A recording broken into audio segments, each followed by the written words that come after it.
I've been feeling really bloated today. I might have to do like fart yoga later. Have you guys ever done fart yoga before? Fart yoga stream will go hard? No, I'm not doing a fart yoga stream. You guys are crazy. You guys are crazy. You need help. But to preface, for those who are unaware of what's going on today, we are watching the every single Warhammer 40k faction re-explained part 2. If you missed fart... I said fart 1! I'm gonna kill myself! Oh my fucking god! Enough of that. Let's get to the actual video. Is part 2 in a Let me know how the audio is. Every faction re-explained.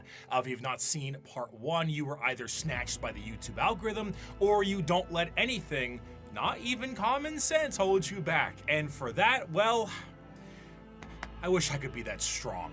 The quest to find the Primarchs was expansive and treacherous, to the point where they really should write a book about it. Despite never seeing the Emperor before in their lives, the Primarchs all instinctively knew who the Emperor was. How's that? Whether it's his psychic connection to him or just plain old intuition, the giant golden god is a bit of a giveaway. The Primarchs all lived their own lives, and some lived substantially better lives than others. Okay, first of all, that Discord notification made me think it was a real Discord notification. But second of all, I guess this is gonna be the Primarch episode, which we had a lot of questions about last time. Oh, he actually recorded a Discord notification to his voiceover. That's so funny. Others. Rabute Gilliman of the Ultramarines rose through the ranks of his worlds and ended up... Butte? His name is Butte? Did I hear that right? His name's Butte. Robute. Oh. I was thinking like Bootay, like B-O-O-T-A-Y. Turning an entire sector into a high-functioning society, where others, like Mortarion, lived on the poisonous hellscape of Barbarous under the boot heel of his own adopted father. When the Emperor arrived, some wanted to play a little bit of catch with their dad at first, and some didn't trust the baseball bat he was carrying, and some didn't want to play at all. Eventually, one by one, the Emperor returned his sons to his side to bring them back together as one happy family. Aww. A family who needed a good cleaning. Are you tired of boring old soap? Is your son the foulest being ever? Do your eyes sting when he comes near? Well, clean that man right back up with the power of Cheeky. That's right, the brand new moisturizing bar soap brought to you by Moist Critical and Bricky approved. Nurgle hates it, but yo, Nurgle hates it. Bar soap is always so sticky and has a ton of fuss, but now you'll be glowing to the surprise. Do you guys use bar soap? I don't use bar soap, but Rumi-chan uses bar soap. We didn't even take a down payment for the sponsor. That's right. We love this soap so much, we are operating on 100% commission. We are supported purely and only by those of you who buy Cheeky. It is the best bar soap we have ever used. That is not a hyperbole. Your satisfaction is guaranteed. Take it from the man himself. Bricky's right. It's very good. Enjoy a multitude of flavors, including Lo-Fi Lavender, Pope Francis, Just Soap, Punch Grass, and Absolute Cinnamon. Cheeky alone has made me swap back to bar soap as my primary choice. No more liquid soap for this brick. Cheeky is the play. Go ahead and go to usecheeky.com/Bricky or code Bricky for 10% off your purchase and to massively support these videos. That's code Bricky at usecheeky.com/Bricky or click the link in the description to learn more. Get clean now. I have a lot of things to say. That was like the most insane, like there were so many layers to that. Why does Most Critical, why does he have a soap brand? He created because he has psoriasis and the soap works for it. Oh, interesting. So it's like it has a medicinal property to it. I don't know what psoriasis is. He wanted better soap, so he'd fuck it, I'd do it myself. Yeah, I respect that. I respect that. Oh, skin to dehydrate. Oh, I think yeah, I might so have half that. his sons turned on him. After the Emperor was able to bring all of his sons back into the fold again, he sent them on their way with his end goal in mind, reclaiming the lost worlds of humanity. Each of his Primarchs fanned out across the galaxy to accomplish this goal, but the one they were expected to report to was his favored son, and the first one found, allegedly, which was Horus. Horus was granted the title of War Master, and he certainly lived up to Big E's expectations, which were... This is the Horus Heresy guy. very specific and set by Big E himself to all of his sons. However, either intentionally or not, the Emperor did not mention to his sons some of the more chaotic aspects of the galaxy. Horus himself, while in the process of reclaiming a more advanced human world, was informed of the existence of chaos gods, a factoid that Horus initially did not believe. To him, it was a bit unfathomable to think that his father would emit such significant information on The freaking liquefy on the eyebrows. the inner workings of the galaxy. However, he soon realized this was the truth, and this betrayal was unacceptable. With the astronomical weight put on his shoulders and his father immediately leaving it all in his hands, combined with the slow corruption of his mind by those closest to him, he began to change his tune. Wait, he got corrupted by the people around him? It wasn't just like he had daddy issues type thing. It was like there were actual people around him corrupting him. Alfarius's book claims he was the first one found due to landing on Terra. Mind break? Hashtag mind break? He was stabbed with a poop knife. Not the poop knife. He's gonna get E. coli. Horus began amassing a following behind his father's back with several other Primarchs and began to formulate plans to usurp him from his throne on Terra. While this was occurring, Okay, I will say that this version is way cooler than whatever the heck he was before. Like the previous version was not so cool. This version way cooler. I don't like what's going on here, but I think the outfit is super cool. 10 out of 10 would wear this outfit, especially this claw is really cool. It's giving Black Rock Shooter. Magnus the Red tried to FaceTime his dad back on Terra, and that resulted in the shattering of a protective barrier between Terra and the demons of the warp. Due to this damage, the Emperor was forced to sit on the Golden Throne to assure that it would continue to function. Ultimately, half of the Primarchs would fall to chaos, and the remaining half would fight back viciously against their brothers. Horus eventually gained the upper hand and arrived in orbit above Terra itself, and after antagonizing his father enough, the Emperor temporarily removed himself from the throne, strategically putting his old friend there as a seat warmer, and went to confront Horus himself on the vengeful spirit, his flag. This is cool art. The father-son thing, except he kind of looks like the father, he kind of looks like the son. It's cool that they both have claws. Is there lore behind the claw? How come he has a left hand claw and he has a right hand claw? Is it because he's a lefty and he's a righty? It's just so they can hold claws. That's fair. I would want to do that too. Okay, so canonically Horus is a lefty. He's just a more creative guy. What can we say? Flagship. The Emperor faced down his son, and after a heated battle and 64 novels, the Emperor managed to obliterate Horus on a subatomic level, but not. Are these like Horus's followers because they have the red eyeballs? But they're wearing gold. Why is there a big red eyeball over here? That's Sanguinus. Oh, this is the guy that all the girls are obsessed with. Oh, 07, is he dead? Why is it that half of Glitchstar sims for him? No, that's what I'm saying. I only know him because everyone sims for him. Wait, what is Blood Drop? Blood Drop is these eyeballs? The eyeballs? How come he has one on his pee-pee? He's very dead. Omega dead. Super dead. Okay. Before his favorite son well, was able like, you to know, his vampire, maybe he can come back alive. As the dust settled and the traitors fled from Terra, the Emperor's body was dragged back onto the Golden Throne, where it sits permanently to assure that it continues to function. A corpse forced to constantly hold back the horrors of the warp and guide humanity with his pale light. And that light is flickering. From there, the remaining members of the traitors to the Emperor fled to their respective safe havens. These are the veterans of the Long War, the spiteful, and to them, the wronged. Those who would let the galaxy burn if it means the Imperium gets caught in the flames. These are the Chaos Space Marines. Epic music. And what are the achievements of your fragile Imperium? It is a corpse rotting slowly from within while maggots writhe in its belly. It was built with the toil of heroes and giants, and now it is inhabited by frightened weaklings to whom the glories of those times are half-forgotten legends.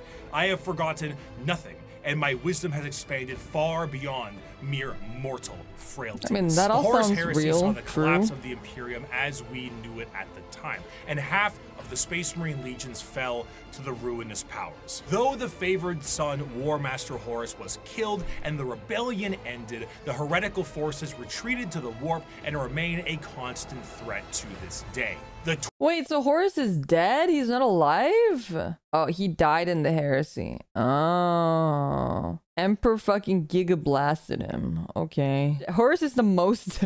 You guys can't say that. Someone can't be more dead than somebody else. If you're dead, you're just dead. No. twisted reminder of what the temptations of the warp may bring, the Chaos Space Marines act as a mirror to the loyal legions, and as time progresses, their warp taint further changes them to suit the needs of their patron deity.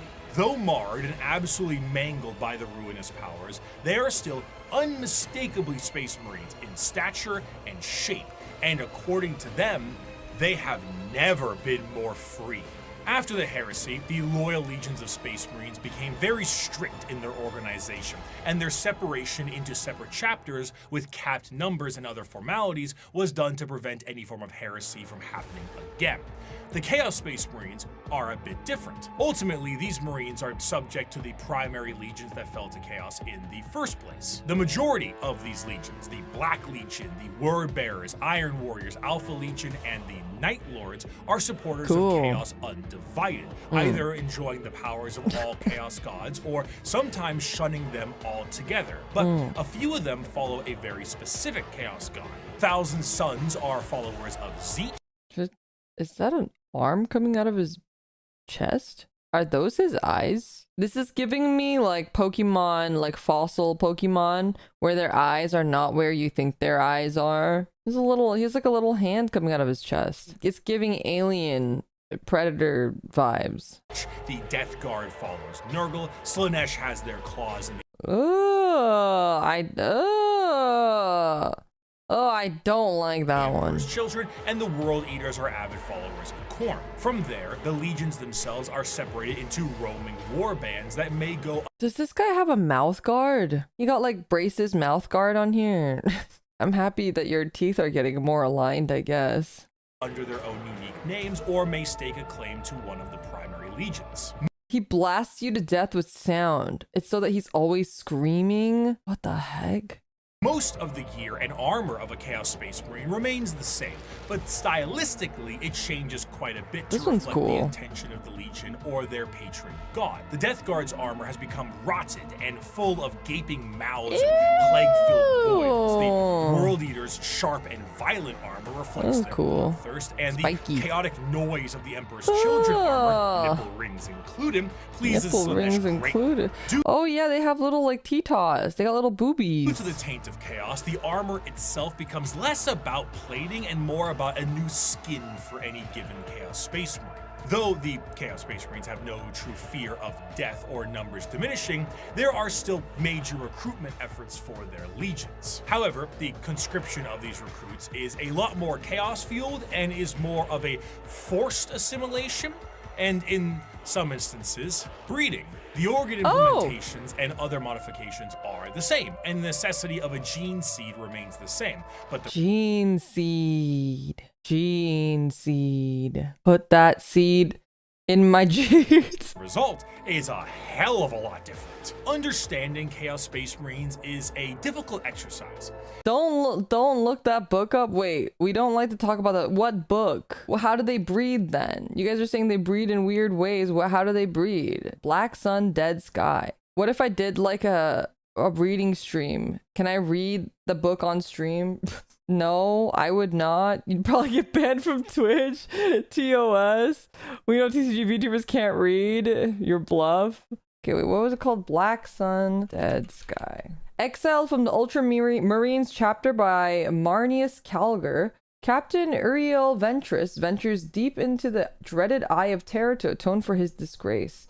There, Uriel must unleash the Emperor's vengeance upon the followers of the Dark Gods and bring his divine light to this area of darkness. But a far more terrible foe dwells within these worlds of insanity, the ancient Chaos Space Marine legions. With dishonor behind him and certain death ahead, Uriel must gather every ounce of courage as if he is to survive and regain his honor.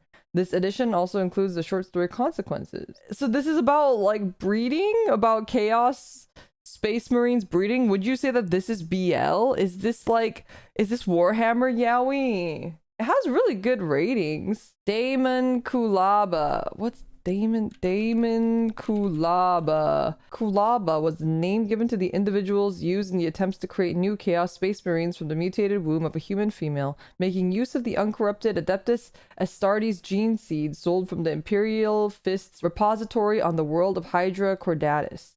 It was a project undertaken by the Iron Warriors Traitor Legion and overseen by the warsmith Hanso. Oh, you guys have been mentioning Hanso a lot. It took place deep within the dungeons of Kalangol, Hanso's fortress on the Daemon world of Medrengard. Okay, it doesn't really explain... Oh, later it does. Ew! Ew!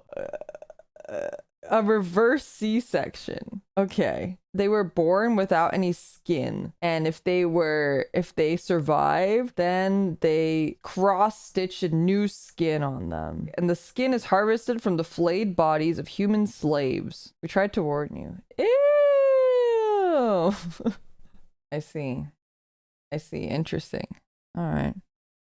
If we took my original video 5 years back and looked at the Imperial Knights section, it mainly focuses on big stompy robots. Now that I understand more, I can discuss the Code Chivalric, the Throne Mechanicum, Squires, and Monarchs, and bring some more context to it all. To assume Chaos Space Marines are simply the opposite side of Space Marines would be foolish, for once you understand the plight of their Primarchs, it can provide a context always needed. Horus himself turned through an overwhelming weight on his shoulders and lies told by his father. But what of Angron? Angron lived as a slave gladiator for his planet's masters, who took Dark Age technology and shoved it into his brain, so experiencing any emotion other than rage was agony for him. He finally leads a revolt for his fellow gladiators and frees himself from the confines of servitude.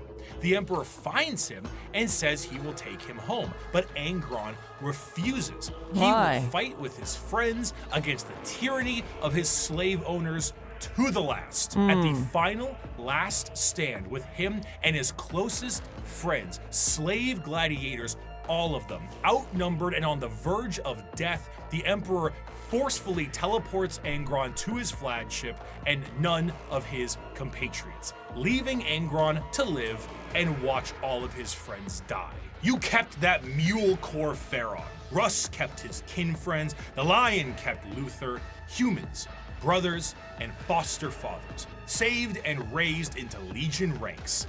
But not me. Not Angron, no. Did the Emperor teleport his gold-wrapped custodians down to help me in my army? No. Did he free the Warhounds and order them to battle, fight alongside me? No. Did he save my brothers and sisters the way he spared and honored the Lion's kin, the way he honored Corferon? No, no, and no. Who is the Lion and who is Corferon? I'm understanding what's going on with this guy though, Angron. Lion is his brother. Oh, he's like one of the other Primarchs. Oh, what about Corferon? Oh, Lion is the firstborn? I thought the firstborn was Horus. No. Lion is Primarch for the Dark Angels, the Green Primarch. Corferon is a human friend of one of the other Primarchs who was turned into a Space Marine. Adoptive father of Lorgar. Who's Lorgar? Oh, he was found first, but he's not technically the first one. I see. Lorgar's another brother. So basically, Angron is like mad because Daddy's playing favorites. Daddy's playing favorites, and Daddy is gonna send armies for Corferon and Lion, but not for Angron. Well, Angron, I understand. That sucks. Favoritism is stinky.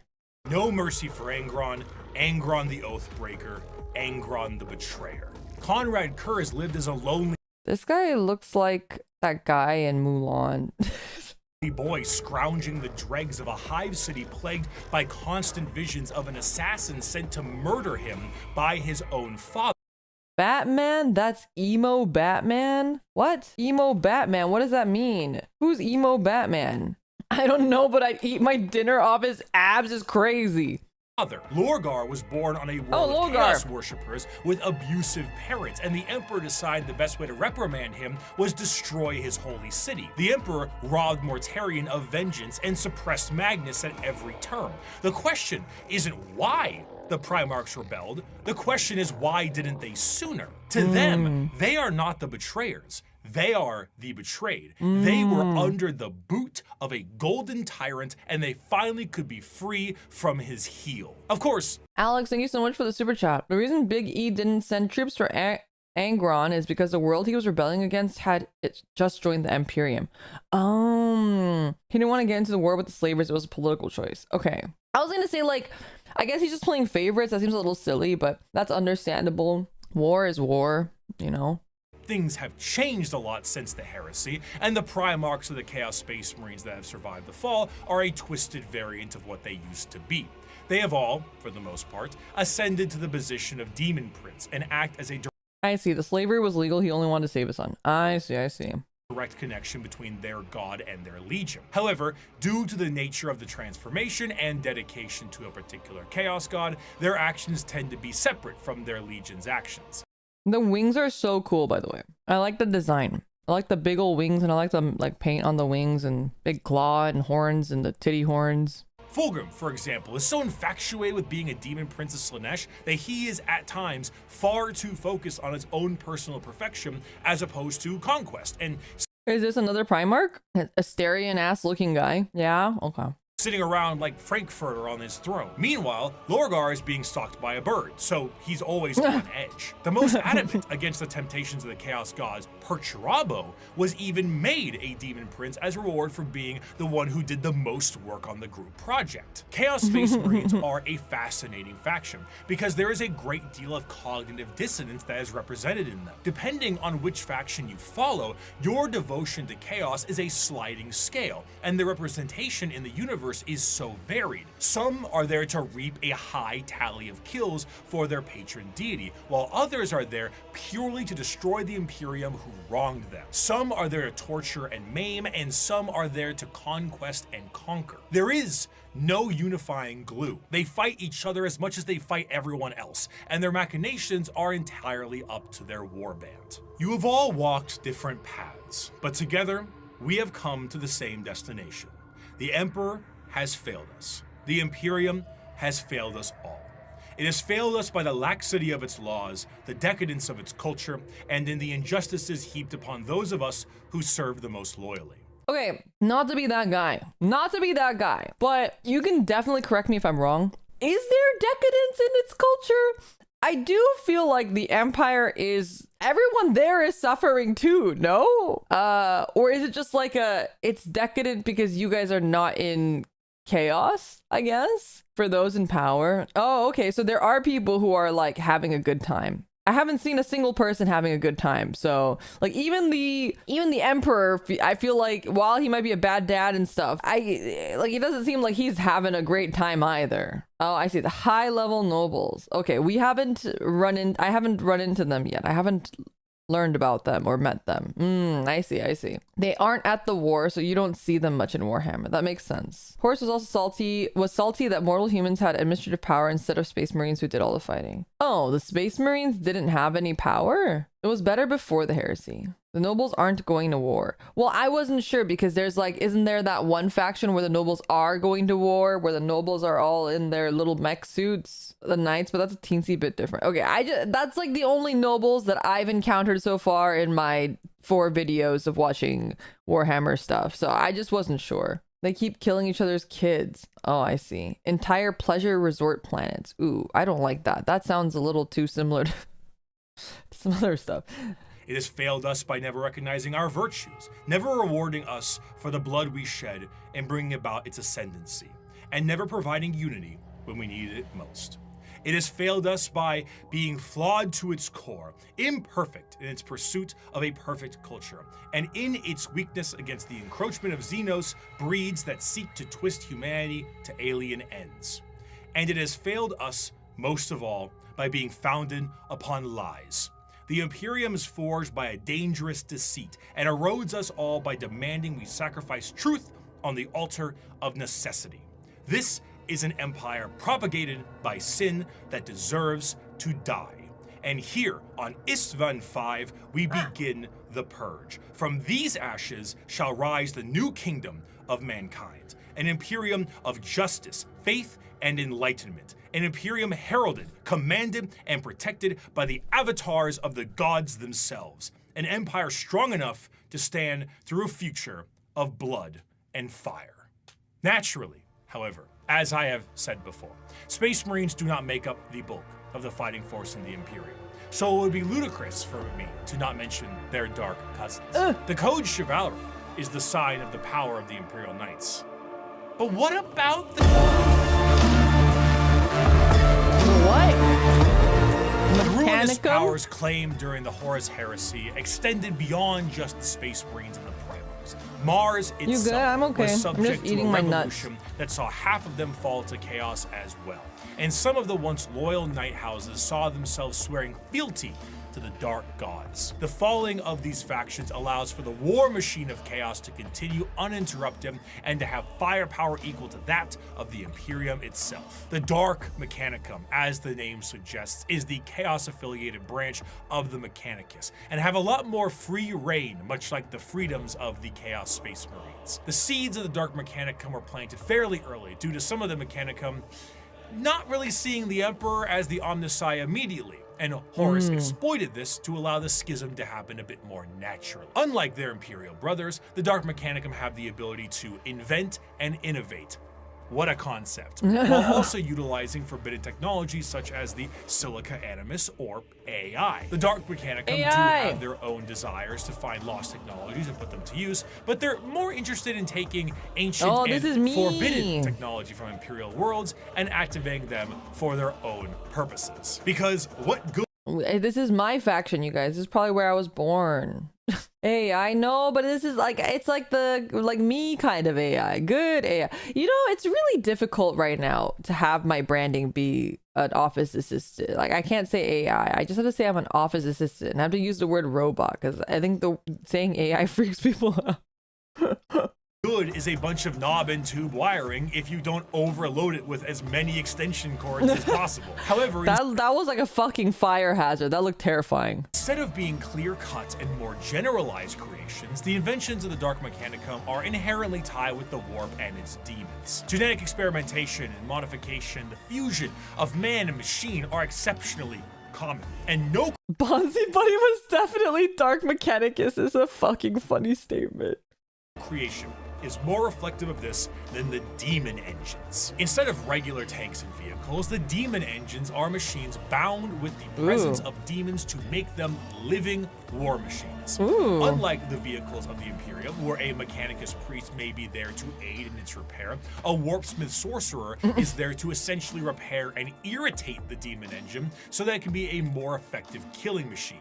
Okay, but the big guy, this guy Presence of demons to is make cute. them living war machines. It reminds me he reminds me of like a Shinanju's head. It's really cute. Unlike the vehicles I like him. of the Imperium, where a Mechanicus Got little big priest hands. may be there to aid in its repair, a warpsmith sorcerer is there to essentially repair and irritate the demon engine so that That model's $700. A brass scorpion. $700. Holy moly. can be a more effective killing machine. In certain factions, like the bitter and siege-loving Iron Warriors, they will lure demons with the promise of glory and easy bloodletting, only to then forcibly trap them into these demonic engines to use as weapons of war against the Imperium. Some lesser gods, like Vashtor the Archifane, is also a contract and arms dealer for the demonic stuff that comes He's got like a Samus Mega Man arm. out of chaos. Many demons may sign a pact with Vashtor in the soul forges of the warp, and in doing so are given the weapons of war to kill as much as they can. Should they do so, excellent, you may keep it. Should you not, I hope you enjoy your soul working in the forges for all eternity. That's what you signed with blood and oil. In addition, much like their ties in the This guy has a thing going up his nose. Loyalist realm, the Dark Mechanicum and the Chaos Knight houses are deeply intertwined. There were, of course, many Knight houses that swore fealty and bent the knee to War Master Horus during the heresy. Oh, it's but Horus. A good portion Oh, I see, because he has the wolf and he has the eyeballs. Gotcha. of them had no Where would you rather go? Up his bumhole? choice, as they were absorbed by warp storms and corrupted into compliance. Many of these Chaos Knights reflect the very Wow, this one's so cool. I like this one. This one is really cool. I like this one, Chad. What's this one? He never has to pick again. That's true. early Dark Age technology knights with more corrupted weapons. Oh, cool. The Throne Mechanicum, which once had a noble setting Chaos and taking Knight. control of generations of There's no confirmation that there isn't one already going up there. You know what? You're right. That's true. In my head canon, Horus has one going up his bum as well. I do like I like these guys. They're cool. It looks previous drivers bionicle of the Taming guys. Beast, is now a saddle to a monstrosity of wrath and hatred. The nobles of the Chaos Knights fight to aggravate and bring the machine to their will while combating the corrupted minds of their fallen ancestors. Oh, this is the one that the Avatar nobles. It's like Avatar the Last Airbender, and they receive all the memories of the previous avatars and they have to live in this cockpit, but they're nobles. Some of these nobles may do such a good job that they themselves fuse into the throne itself and become one with the knight. If a noble dies, no worries at all. Unlike the imperial ones that require a pilot, a demon can hop into the cockpit and control it instead. The Nice. Night Worlds also see full corruption as well. Where there were once peasants, there are now cultists, and the goal of the Chaos Knights are just as chaotic as the gods they follow. This one looks huge. How big is this one? And how much is this one? Because I think these guys down here are like the regular size guys, and this one must be huge. This must be like 3 feet tall. That's a Titan. About a foot tall. HG size. Okay, I guess it's not as big as I thought it was going to be, but it is still really big. Some are sent to war by the ruinous powers. Others may protect Dark Mechanicum Forge worlds, and others still may be so hyped up on the ruinous powers that they are just aimless and reckless, hoping to unravel the fabric of the universe itself. Though the aspect of nobility is still Turn off the stream. Your actual webcam just turned on. How do they know that I'm They need to stop doing that. It's freaking me out. there with the Chaos Knight, but it's hardly the Turn it off. What are you doing? same as it is on the Imperial side. As opposed to a beautiful knightly stallion, the knights here are horrifying and They know you're a unpredictable VTuber, that's monstrosity, crazy. fueled in part by the Okay, but like, there's 1.2 million views on this video. Are you telling me that 1.2 million VTubers watched this? Sorry, you guys. This is actually what I look like. This is my face in real life. Do you think there's 1.2 million VTubers? agony of the memories of the ancestors trapped within. An invasion by a house of Chaos Knights is a horrifying thing. One might ask, how do knights enter the battlefield? Normally they can be deployed via dropships the standard way, but Imperial Knights can be deployed with a drop keep. A gigantic knight keep with like towers and stuff will hurtle towards the surface like a drop pod and be slammed into the ground with an excessively thunderous crash.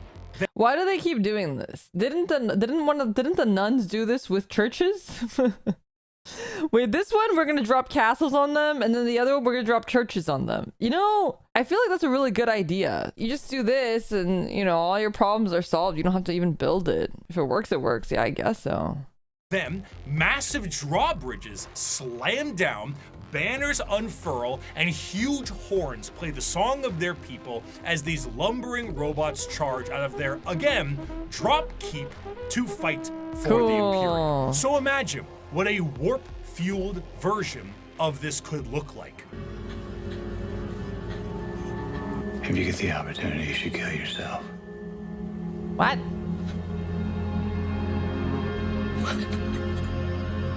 Chaos Knights have such a presence, the warp fluctuates What the fuck is a yogurt male? 15 signs you're a yogurt male. What the fuck is a yogurt male? in their tread.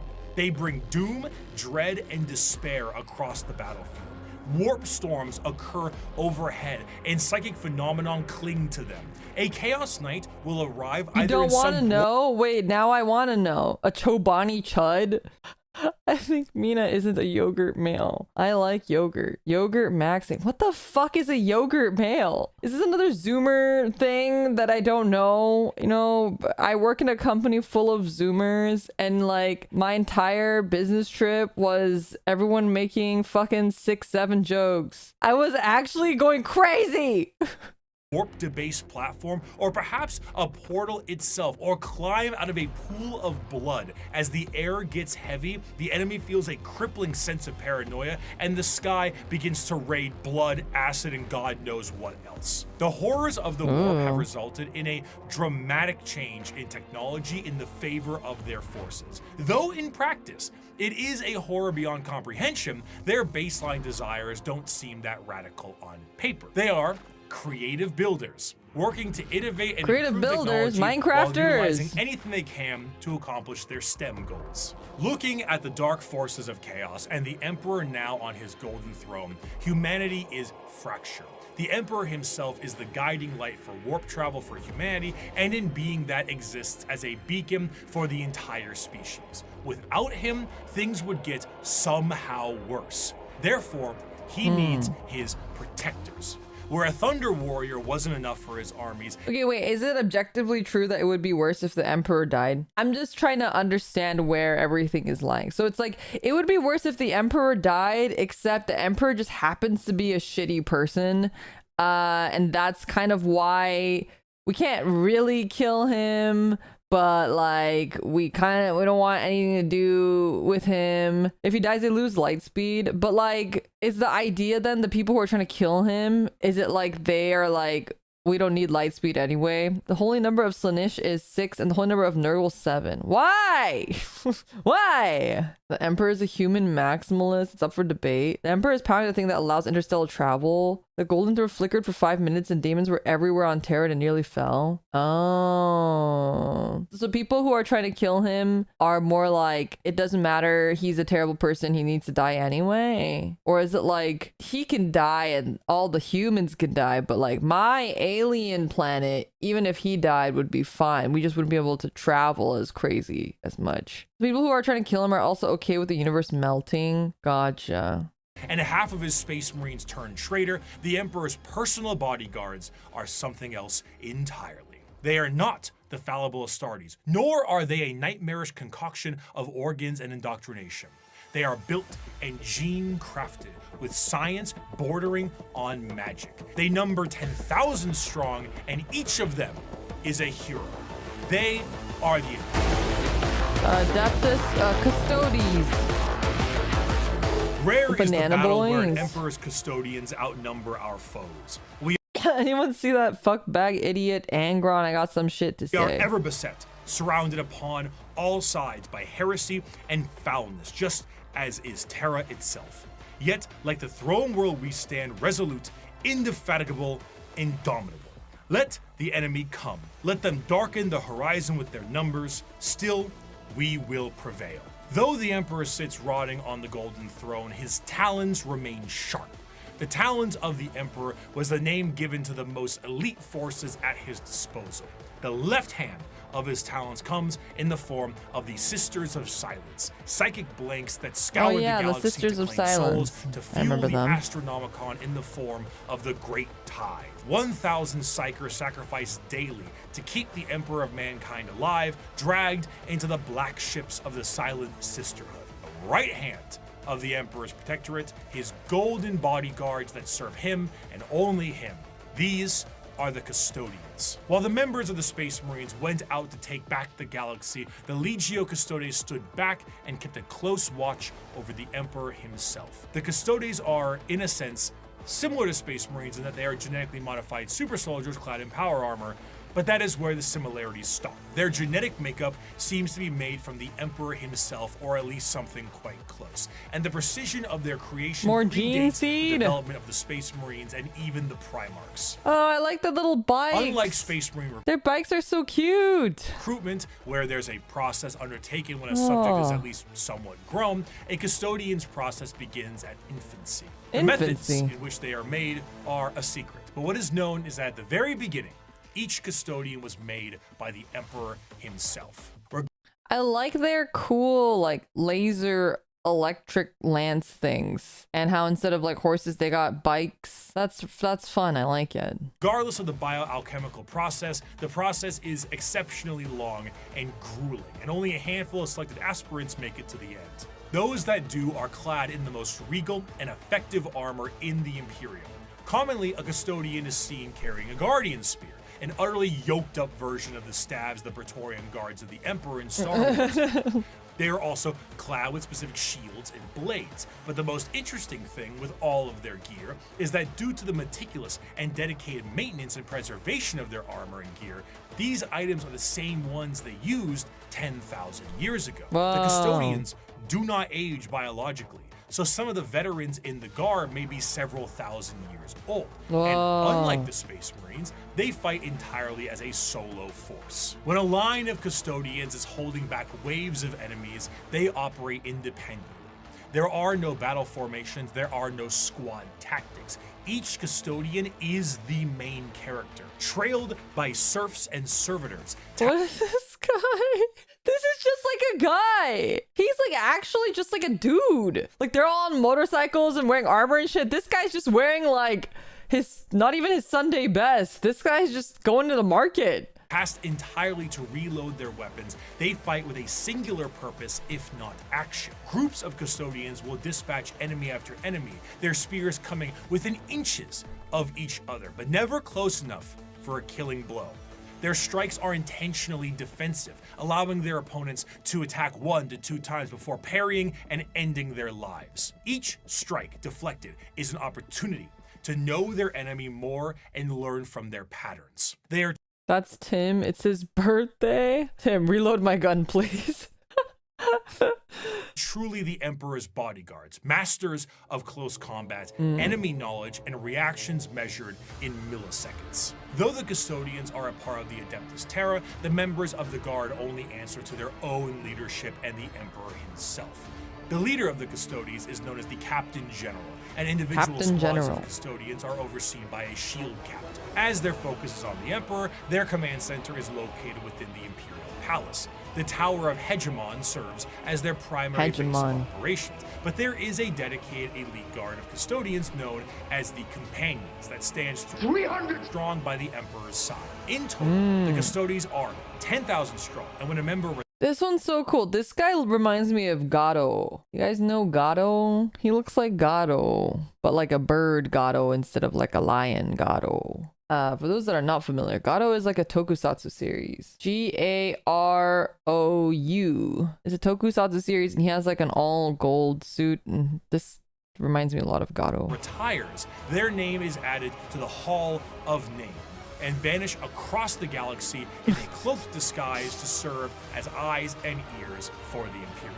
Despite their numbers and their strength, the members of the Custodians do not consider themselves to be soldiers or warriors in any way. They see themselves strictly as the guardians of the Emperor in all facets of his presence. This extends beyond the physical.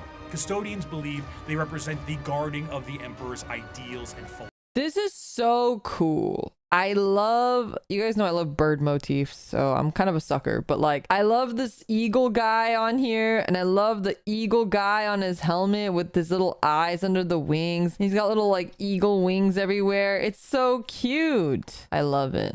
Philosophies too.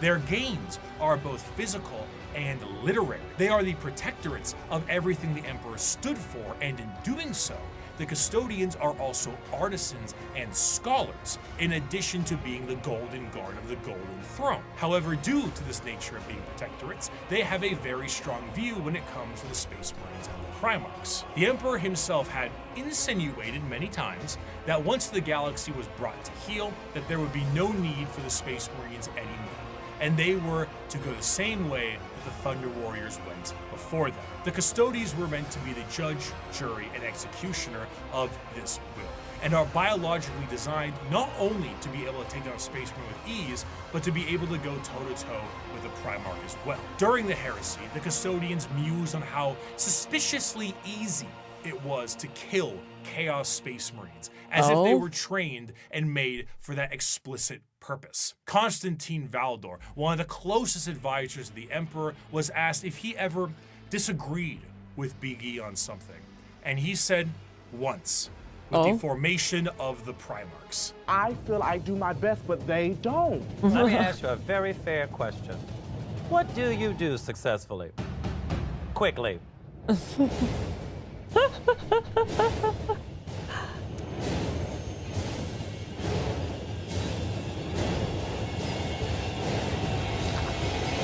I hate that every time we're in Untucked, the conversations are about me. And besides the trained distrust for Space Marines, the Custodians also have evidence for their distrust. The Horus Heresy saw half of the chapters fall to chaos and turn traitor against the Emperor.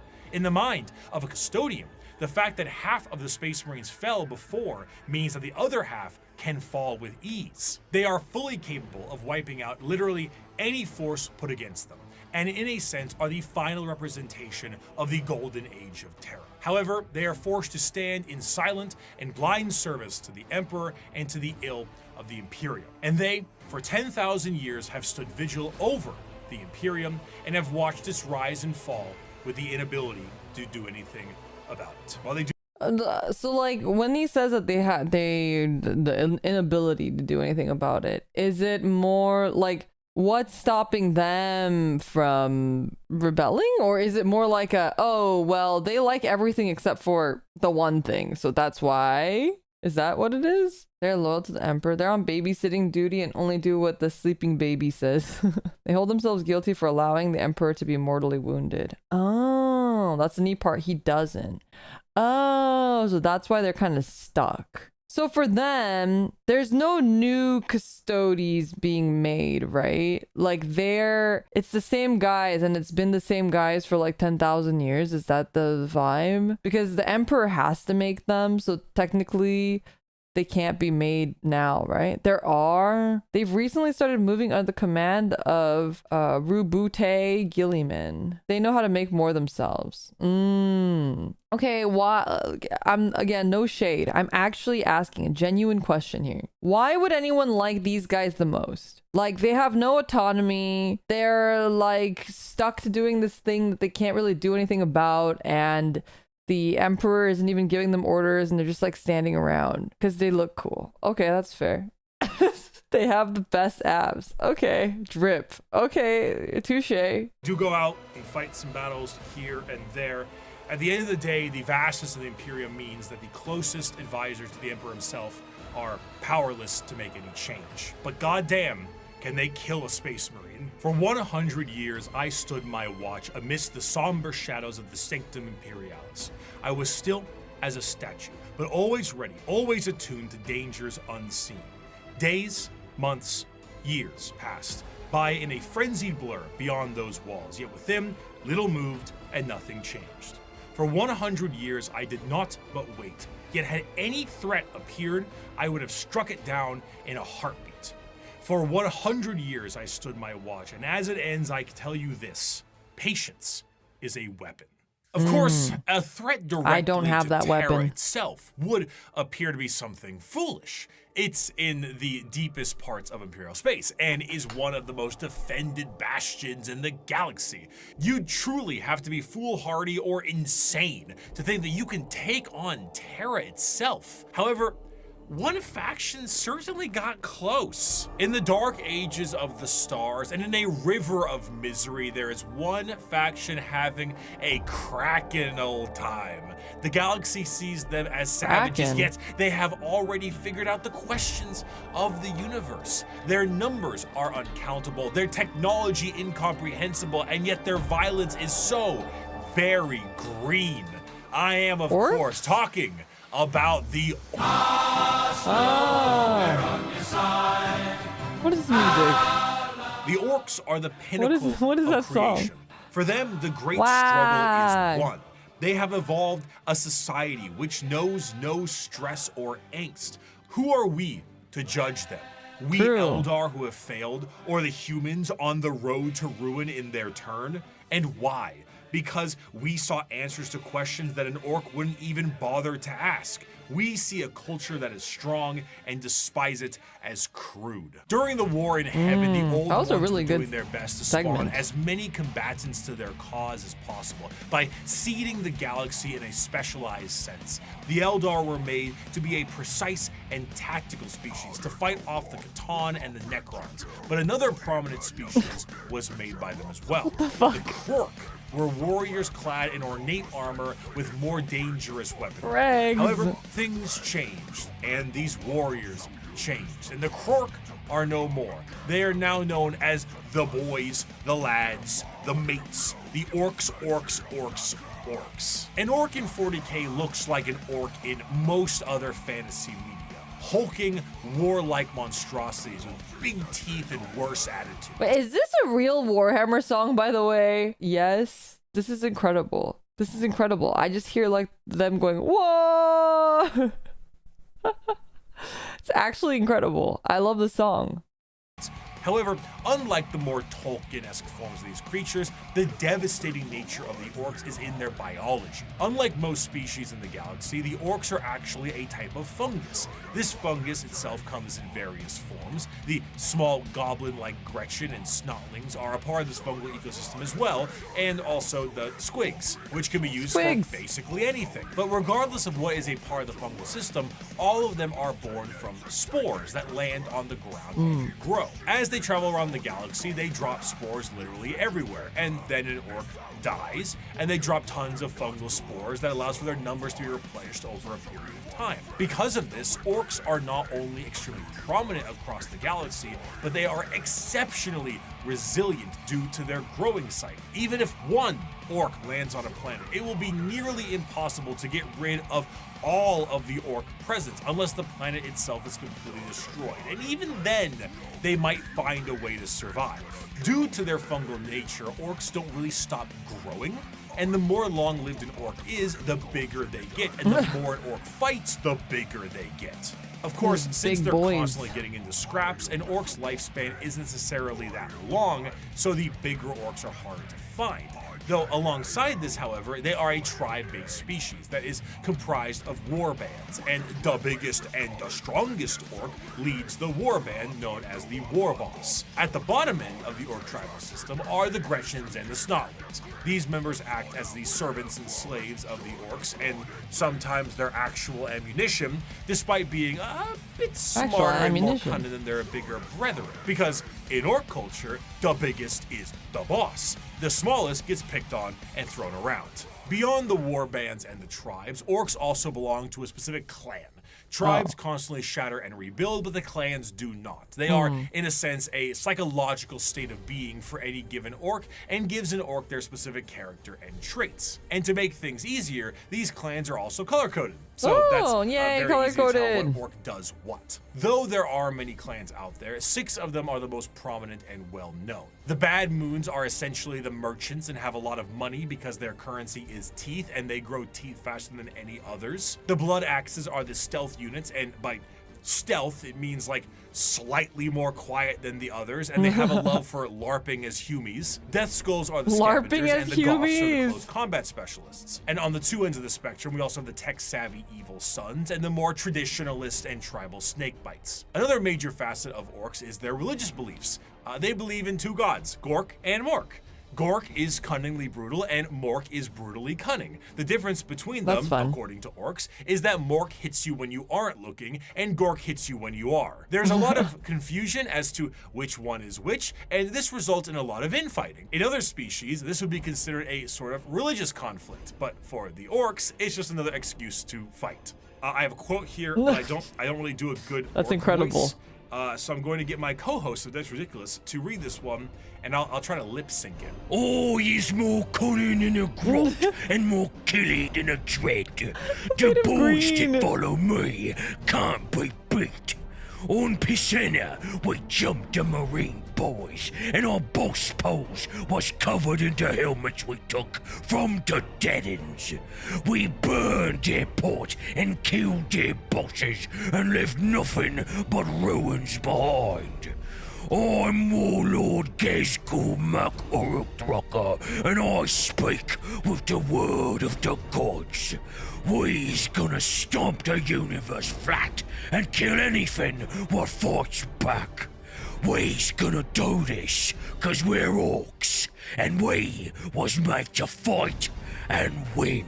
It's because this fucking sounds terrible. Fighting is the biggest aspect of orc culture, and is essentially their life's purpose. They are genetically hardwired to get into battles and scraps with enemies that can feel pain. The more they fight, the bigger they get. This, combined with them getting bigger over time, means that some of the biggest and baddest Sounds orcs like of all home time is have been crazy. notably gigantic. The Beast, as he was known, was about the size of an Imperial Knight. If an orc Wow. runs out of other enemies to fight, they will immediately start infighting to scratch the battle itch. For example, in The Warp, a planet exists where a band of orcs are in a constant state of war and battle, and have been for an improbably long amount of time, strictly because how much Korn enjoys himself watching it. For some, being trapped in a perpetual war planet for all eternity would be a fate worse than death, but to the boys, this To the is heaven. boys. In the event of a particularly big battle, a massive amount of tribes and war bands will unite under what is known as the Wa.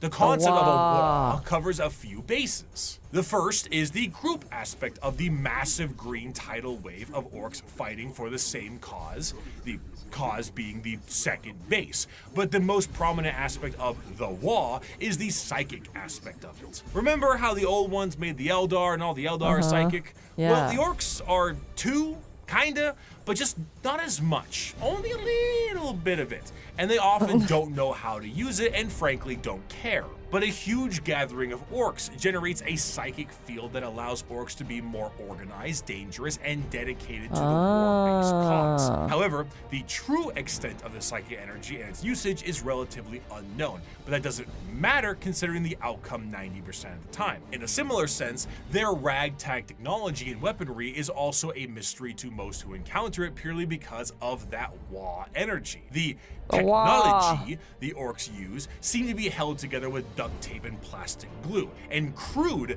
doesn't even begin to describe it. Their guns seem to have an inordinate amount of ammunition and firepower, and they are seemingly able to put things together on the fly in the middle of combat. The Imperium is of the mind that the orcs' weapons and machinery What game is only work this? due to their innate Is this that one that you guys were but talking about? Realistically, orc gear hardly works in the first place. Weapons blow up in a Bugs Bunny-esque manner all the time, and their war buggies can collapse in the middle of battle. Just because it works a handful of times does not mean it's an effective Speed weapon. freaks. But this doesn't stop the orcs and their green tide. To really understand the power of the Wa energy, orcs can operate purely off of belief.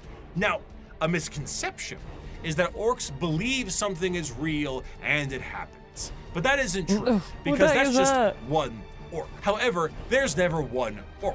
There's normally a few billion orcs together, and if they all believe something is true, the warp will tend to respond with a positive green light. Sometimes. Sometimes. Do the red ones go faster? Well, with enough orcs, yeah. How does an orc buggy with an engine block that's just a boulder with vroom vroom written in chalk work? Who cares? Orcs breathing on a ship with a hull breach? Go ahead. An orc went back in time to kill a version of himself so he could have two of his favorite weapons. It is shenanigans. What the because hell? of their actions and aesthetic, the orcs tend to be presented in a comic relief sense in a lot of media, particularly the media from their perspective. They are bumbling and loud and goofy British football hooligans, and they say silly things and act in silly ways. But to the citizens of the Imperium, the orcs are far from funny. They are violent and irrational creatures that take humans for punching bags, slaves, or ultimately dinner. They have no moral They compass eat and are human? violent and brutal killers that know nothing else. They are genetically designed to be a violent species that was capable of beating back the Necrons and the Catan. And if the orcs were ever able to unify under one banner, they would be utterly unstoppable. However, due to their aggressive nature, their organizational skills are non-existent, and they tend to just beat each other up for the fun of it. All that exists in the mind of an orc is fighting, and nothing else. If they wipe out their enemies, they will inevitably wipe themselves out as well. They are a brutal Ouroboros doomed to an endless war cycle, but to an orc, why does it matter? If they fight and they win, they win. If they fight and they die, it was a good fight. Now that the Xenos armies are growing in strength and more are threatening the safety of the Imperium, they need to bring new methods in order to handle what they are currently facing. The Emperor is on the Golden Throne. Half the Space Marines are traitor and they are beset from enemies within and without. So now the Lords on Terra must prepare for anything possible and sometimes the impossible. For that, they take to the stars to explore and expand. They recruit assassins for priority eliminations. They train a galactic police force and a secret police to root out any and all heresy. The lesser known yet most feared. What the? Was that guy in a was that a test tube baby guy?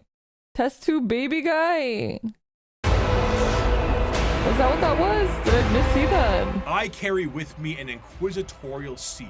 It is a small, unassuming object contained in a neat box of Pluvian obsidian. It is a modest thing, relatively plain, adorned with a single motif and a simple motto.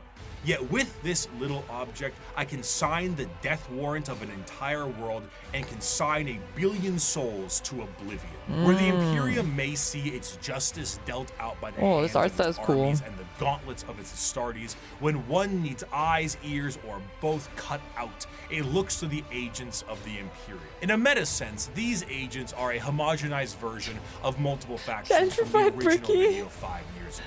They comprise multiple aspects of the wide and all-encompassing armies of humanity and serve different roles. Whether it be the law enforcers of the Adeptus Arbites, the void-faring explorers of rogue traders, the invisible hand of the Assassinorum, or the hospitality of the Emperor's Inquisition. Oh yeah, Each these guys has a part to play in the God Emperor's domain. Rogue traders are a great example of a somewhat undiscussed part of the Imperium.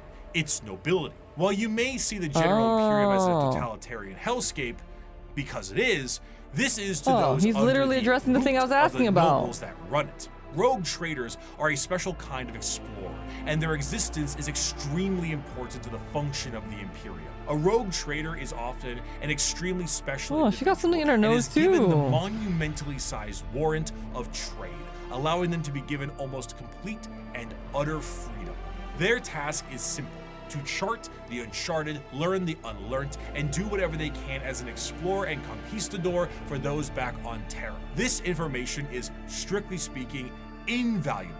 Whether a sector can be settled and colonies built, or precious rare resources exist on a floating asteroid can be mined, or a long-lost Imperial world from the Age of Strife is uncovered, it's all absolutely like the dragon. imperative. These rogue traders are faster than any other kind of Imperial armada and therefore chart the direction of the entire society. Because of this, rogue traders are given a substantial amount of freedom. They have a ship and a crew of specialists and can do things that would see any normal person shot. They can barter deals and even recruit Xenos races. They can explore areas strictly prohibited, and they can earn a vast amount of wealth and riches in doing so. This tends to make rogue traders a very long lineage, and their heirs take up the mantle of their house. By being explorers, they become fabulously wealthy, and some can become quite the assholes while doing so. But truly, much like a night pilot, a rogue trader is an exceptionally rich individual who can back it up. They are master swordsmen, explorers, merchants, settlers, diplomats, and everything in between. They chart a course and they set the ground. Does everyone hate that guy or something? They will need someone to defend them, and the prime choice for that can be the Adeptus Arbites. Now, the Arbites are cops. Judge Dredd style cops, as their inspiration clearly This guy's just straight up RoboCop. This guy is just RoboCop.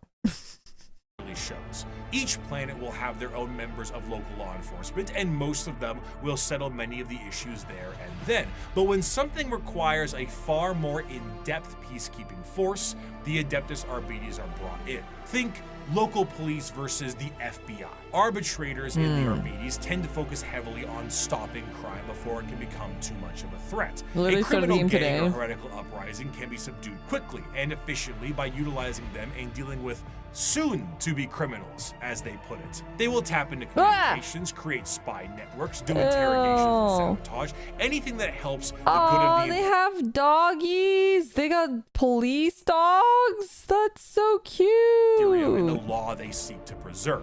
The Code of the Arbites is laid out entirely via the Book of Judgment, a gigantic library of pages showing every single law from every single High Lord of Terra in the history of the Imperium. Because the Imperium is so vast, hundreds of laws are added every single day, and the library continues to grow with more and more laws and judgments. While Arbites themselves carry a small version called the Book of Law on their person, this does end up creating a system where the unjustly prosecuted will never escape their prisons. If an innocent is wrongly convicted, any form of legal counsel will need to go through the Book of Judgment to help get you out. Often these prisoners require hundreds of years of litigation in which they will eventually expire before they can be deemed wrongly convicted.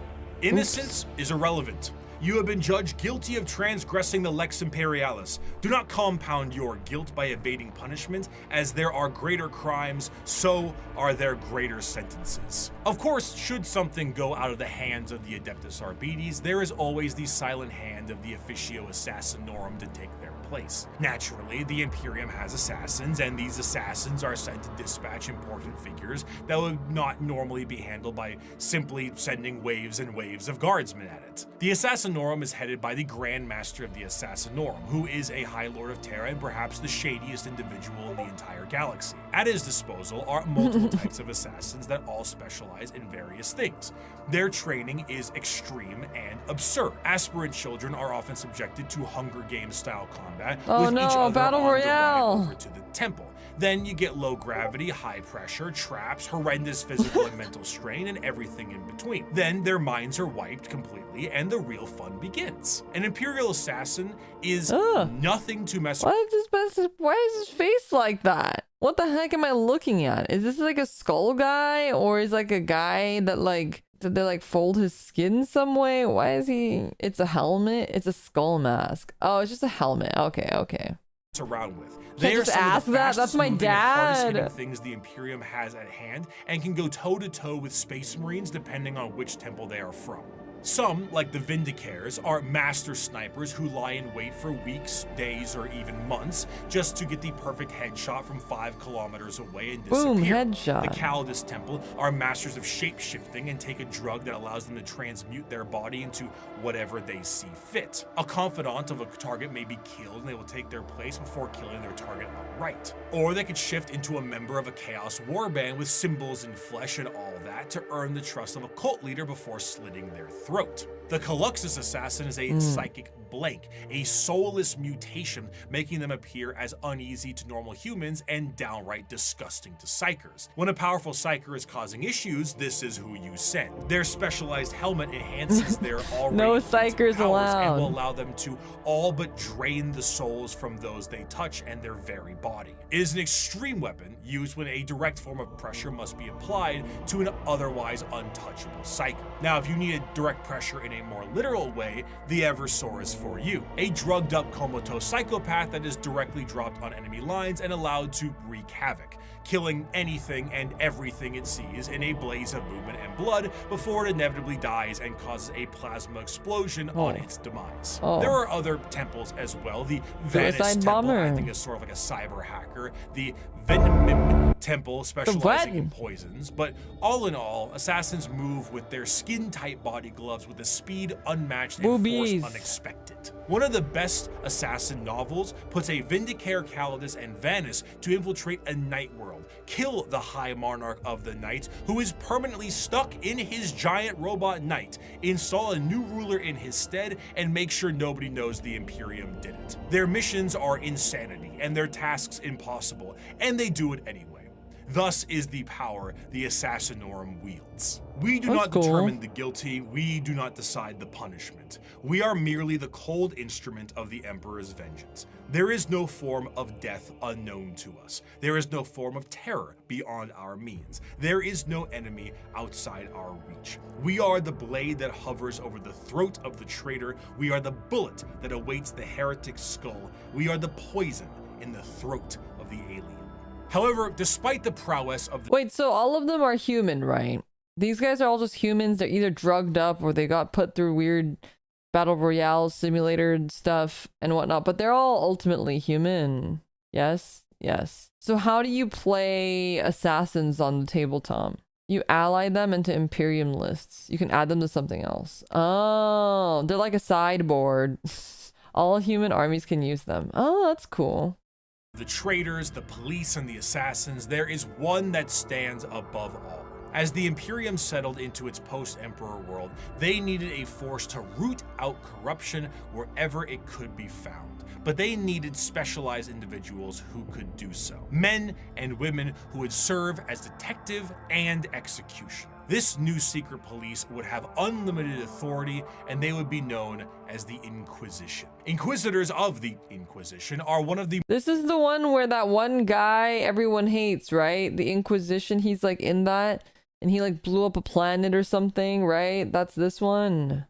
Most feared individuals in all of the galaxy for the common members of humanity. Trained in the most difficult of conditions and mental hardening, they have long closed their minds to the compassions of those they deem guilty.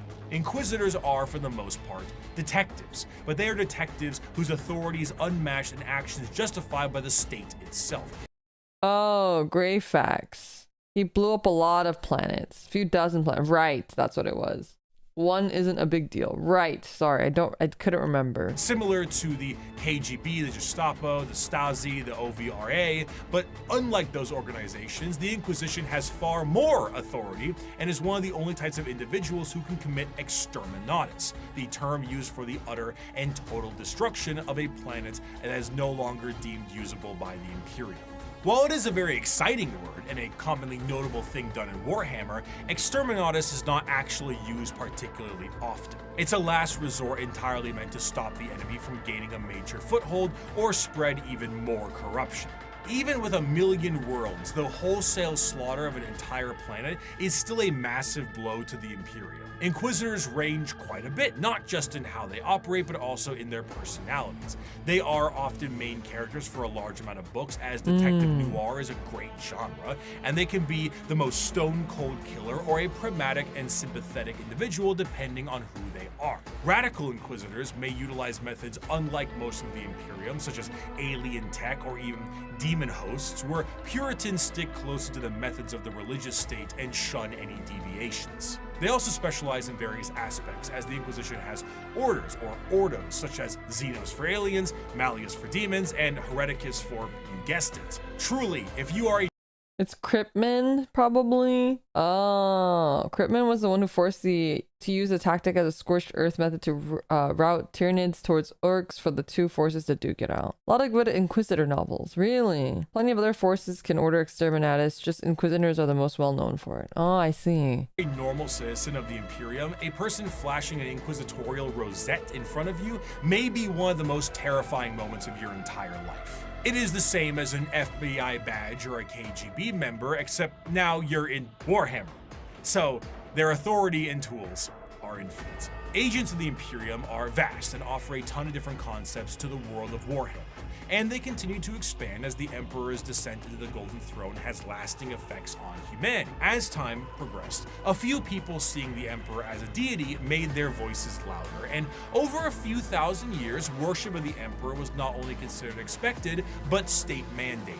This church will be known as the Ecclesiarchy, and there were many who would look to the cardinal position and make desperate grabs at their power, leaving horrid effects on the populace. The Age of Apostasy was a time of reformation in the Imperium that saw its eventual change into an overtly religious empire. During this Well, who's the Ecclesiarch again? I remember we talked about them before, but I don't remember. They're the church guys? They're the ones, are they the ones that dropped the massive church on planets? The Catholic Church, literally?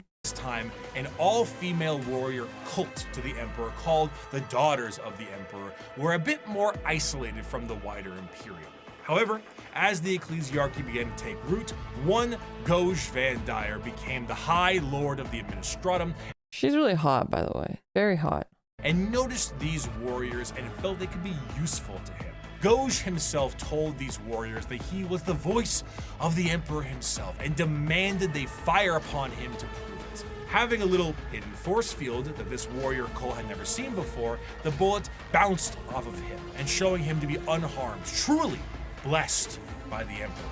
This cult became known as the Brides of the Emperor and acted as his personal bodyguards and aides. However, Doge Van Dyer was a tyrant, and his horrendous reign spelt ruination for the wider Imperium, which made the Adeptus Custodes take notice. Despite an outright coup and revolt against him, the deadlock was getting steep as the Brides of the Emperor's fierce combat skills kept him safe. One Custodian made contact with the leader of the Brides and brought her into the throne room of the Emperor himself. Nobody knows what transpired in that room, save for Alicia Dominica, the Custodian, and the Emperor himself. However, she left the room with her hair bleached pure white from the interaction, marched her battle brides directly to Van Dyer himself and said, "You have committed the ultimate heresy.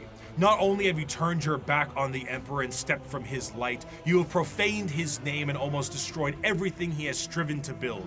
You have perverted and twisted the path he has laid for mankind to tread.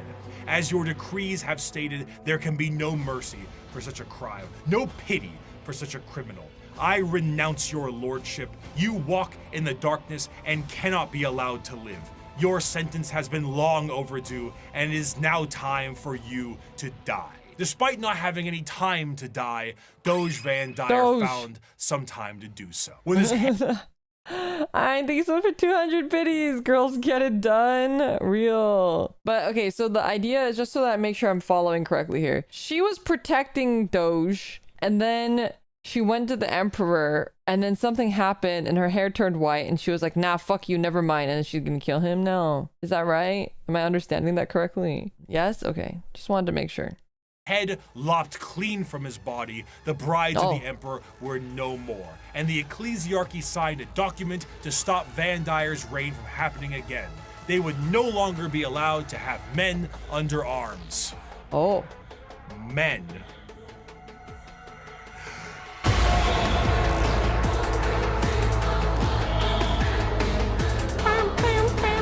The Adeptus Sororitas, or commonly known as the Sisters of Battle, the nuns with guns, the fighting force of the church. Despite being the main militant faction, the Sisters of Battle, their organization actually is far more diverse than this and have many more nun-based roles for their members. They are organized by various orders with various specialties in mind, such as the non-militant orders like the Hospitaller, Dialogus, and Familius, including things like helping with surgical equipment and various other medical stuff, Duolingo, and a Duolingo. These orders are further separated into smaller orders in an almost Space Marine chapter sense, but tend to have more flexibility due to the nature of their work.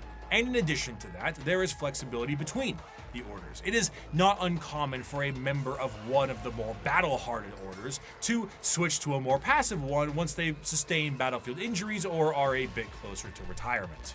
As mentioned before, the Sisters of Battle are a part of their own separate organization, the Order's Militant, and feature the highest number of any given system. They are the official fighting force of the ecclesiarchy, and they specialize in wars of faith. Unlike the deployment of Astartes and Guardsmen, the Sisters of Battle are often deployed with members of the Inquisitorial Ordo Hereticus due to the holy war nature of their battles. The Sisters of Battle are suited up with their own form of specialized power armor that gives them almost like a Joan of Arc vibe to them. She has a skull boob. Oh, she has 2 skull boobs. Skull boobs are crazy. Battlefield. Though lacking the more extreme modifications of a Space Marine's power armor, mainly to the fact that Sisters are, for the most part, regular humans, the power armor of a Sister of Battle almost matches the defensive power of an Astartes, but with added flexibility and versatility in exchange for strength. Some of the patterns of armor do allow for the enhancing of genetics, but this is far from the norm. The babies! The fucking babies! They're so terrifying! Combined with an arsenal of tanks and vehicles that have literal church organ rocket launchers on them, really brings across the holy war vibe. I like this little flower. Accompanying a sister of battle in the fields of war is the holy trinity of weaponry: the bolter, the flamer, and the melta. With such a simple loadout, the Sisters of Battle are able to bring down the glorious flames of the Emperor himself, and his holy light shines on them in other ways during a conflict. Hell, even their jump packs evoke angelic imagery as opposed to the more clunky jetpacks ones that Space Marines have. In times of great turmoil or impossibility, a living saint of the sororitas itself might appear on the battlefield surrounded by a litany of doves and cherubs, an almost comical scene of holy glory followed by literal hellfire. The Sisters are a fascinating organization because they take what is normally seen as a benevolent force and turn it on its head to be a horrifying method of war. Because the Sisters are so zealous, they are nigh impossible to persuade and almost never fall to chaos. In fact, any deviation from the Imperial faith may see you killed outright as you are deemed a heretic, and sometimes Sisters have even less patience than the Inquisition does. To the Adeptus Sororitas, no punishment is too extreme for blasphemy and heretical behavior. Whether it's lobotomizing traitors to use as shock troops or attaching them physically to agonizing pain engines so they can die for the Emperor, anything goes. The most fascinating part of the Sisters, however, is their faith. We discussed how orcs often make things happen through belief because of their sheer number of them. The Sisters create miracles where they walk. They are not many psychers like orcs, but they are excessively devout and make up for that. Bullets barely miss targets they absolutely should hit. Guns jam, tanks malfunction, enemies slip and fall. The scene from Pulp Fiction is an accurate portrayal of what happens when the Sisters fight. I'd knock that shit off if I was you. Die, you motherfucker!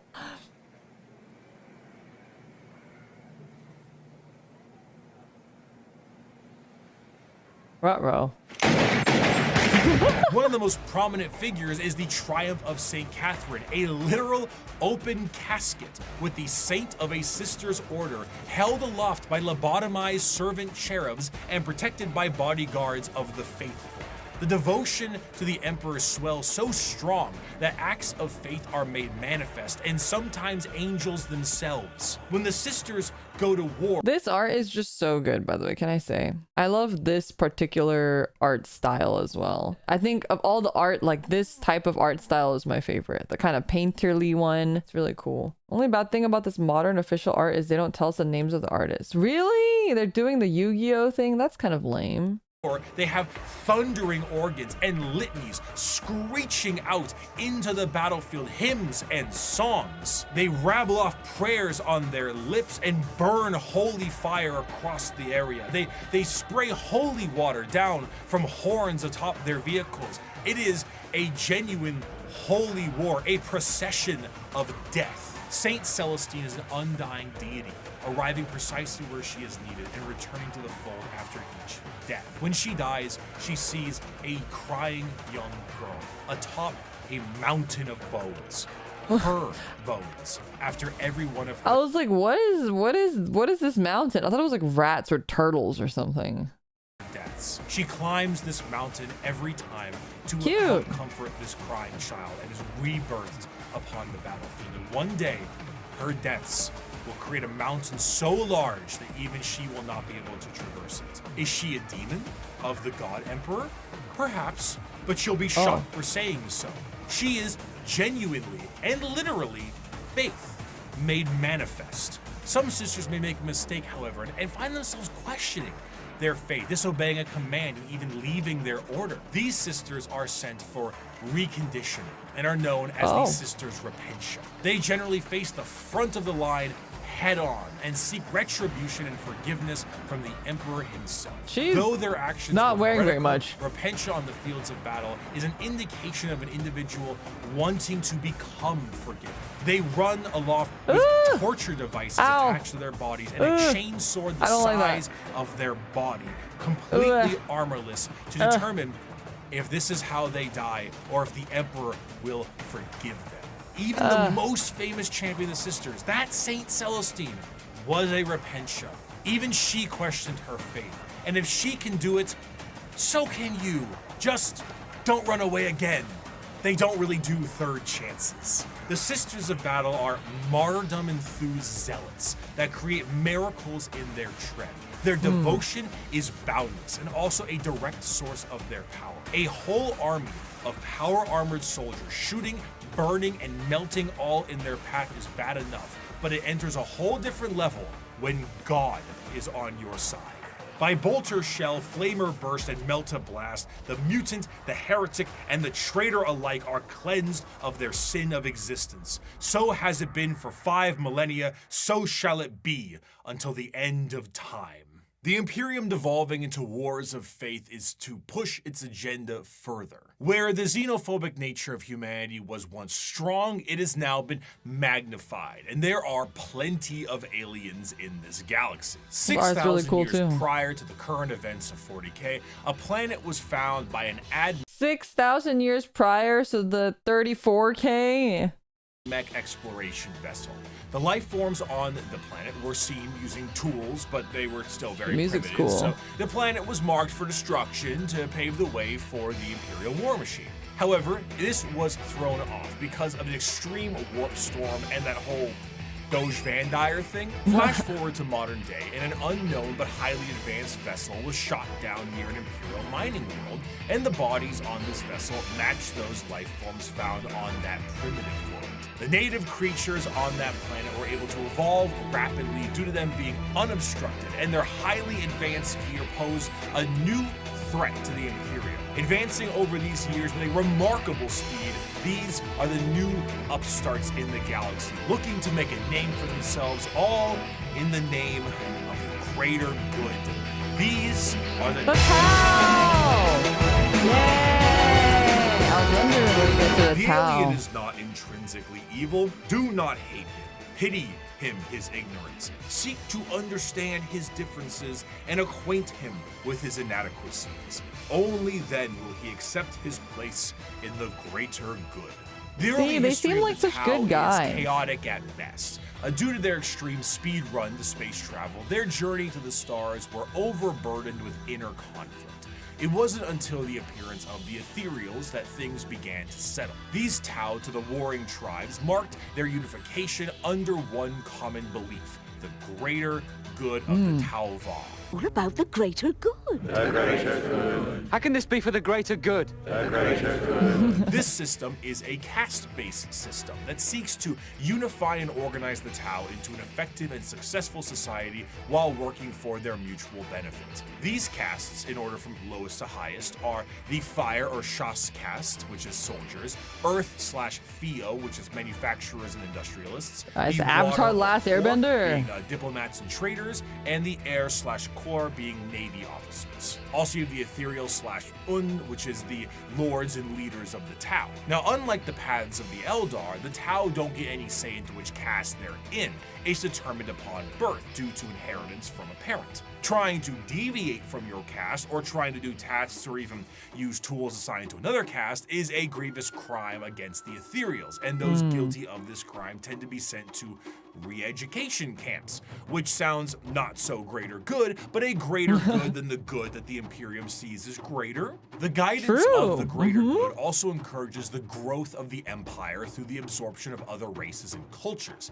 The expansion of the Tau Empire is split into spheres of time. So far, there have been 5 spheres of expansion, with a 6th one being planned in the current timeline. The first 2 spheres saw the Tau move beyond their homeworld and settle new planetary systems, known as Seps, and absorb multiple races into their ranks. But the 3rd sphere is where we see the Tau interact with the Imperium for the first time, which went about as well as you think it did. The Tau, as mentioned before, are highly advanced compared to some of the other species in the galaxy, and their military tactics are highly precise. Instead of the Imperial methodology of throwing everything at a problem, the Tau carefully assess any battle and take as many precautions as possible. Commonly, you will see a Tau warrior in a heavily modified battle suit with advanced targeting systems.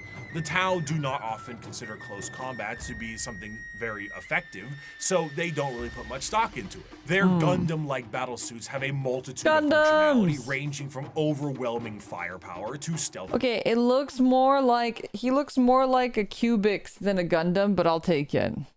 Combat, and since they're an upstart species with a bit of technical flair, they have plenty of AI drones that help them in the field of battle. In addition to this, the Tau are also joined in the field of battle by some of the species that have been absorbed into the fold of the greater good. These auxiliaries often employ tactics that the Tau are unable to do on their end, such as the brute force and almost primitive nature of the Kroot, combined with the Geonosian aerial shock attack style of the Vespens. But the Tau assimilate more and more species with time, including even some humans who wish to break off from the Imperium for pick a reason. The aesthetic of the Tau also leans a bit more into the East Asian sci-fi aesthetics. The large mech suits definitely evoke that Gundam look, but the general garb of their higher-ups kind of create that motif. And I don't know if I've said this before. I feel like I mentioned it in passing, but okay, to be honest, while I think they're cool, I don't think they look like Gundam at all. Am I crazy for saying that? I know everyone calls them the Gundam, but to me, they're like not Gundam, like not even slightly Gundam. Yeah, Robotech, Cubix. There are many other mech series maybe that you could compare them to, but absolutely not Gundam. I would even go as far as to say that to me, they almost feel more Star Wars-y a lot of the times. I'm not talking about the mech guys, but like everything else reads very Star Wars-y to me. You know what I mean? It's just like the West doesn't know any other mech shows besides Gundam. Yeah, that's true. I do think they look like Western mech, like what Westerners think Japanese mech looks like, if that makes sense. They're fighting in the war in the stars. I think they're like ship designs and such, and sometimes they look a little stormtroopery to me in general. You know, actually even Macross I could kind of see more. Like I could see if someone was like, oh, it looks like a Macross mech. I could see that too. Bailey, thank you so much for the $2 super chat. Thank you for saying something so brave. Is it brave? I'm just speaking my truth. I'm just speaking my truth. But they don't transform. True. Yeah, they don't transform. But they, like, when the Macross mechs are untransformed, it gives me a little... You know what they kind of look like? They kind of look like the Xenoglossia mechs.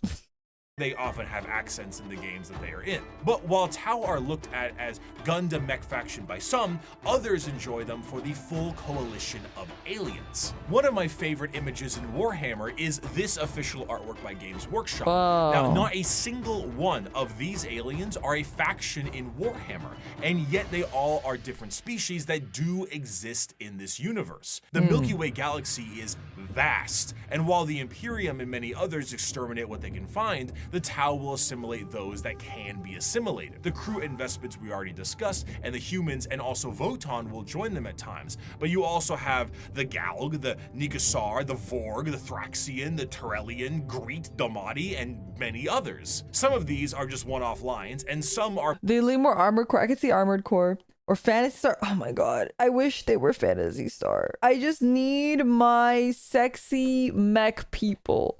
Are major players in the civilization. The Nigasar are, for lack of a better word, gigantic psychic polar bears with bird-like faces. What? The Tau have Psychic polar bear with bird faces. What the fuck? psychic bears. And the fact I haven't seen this is a crime. The Tau as a culture are generally marred by the various issues that an advanced civilization would have in an unadvanced galaxy. They do not travel through the warp because of the insane dangers, but instead use a more classic FTL jump.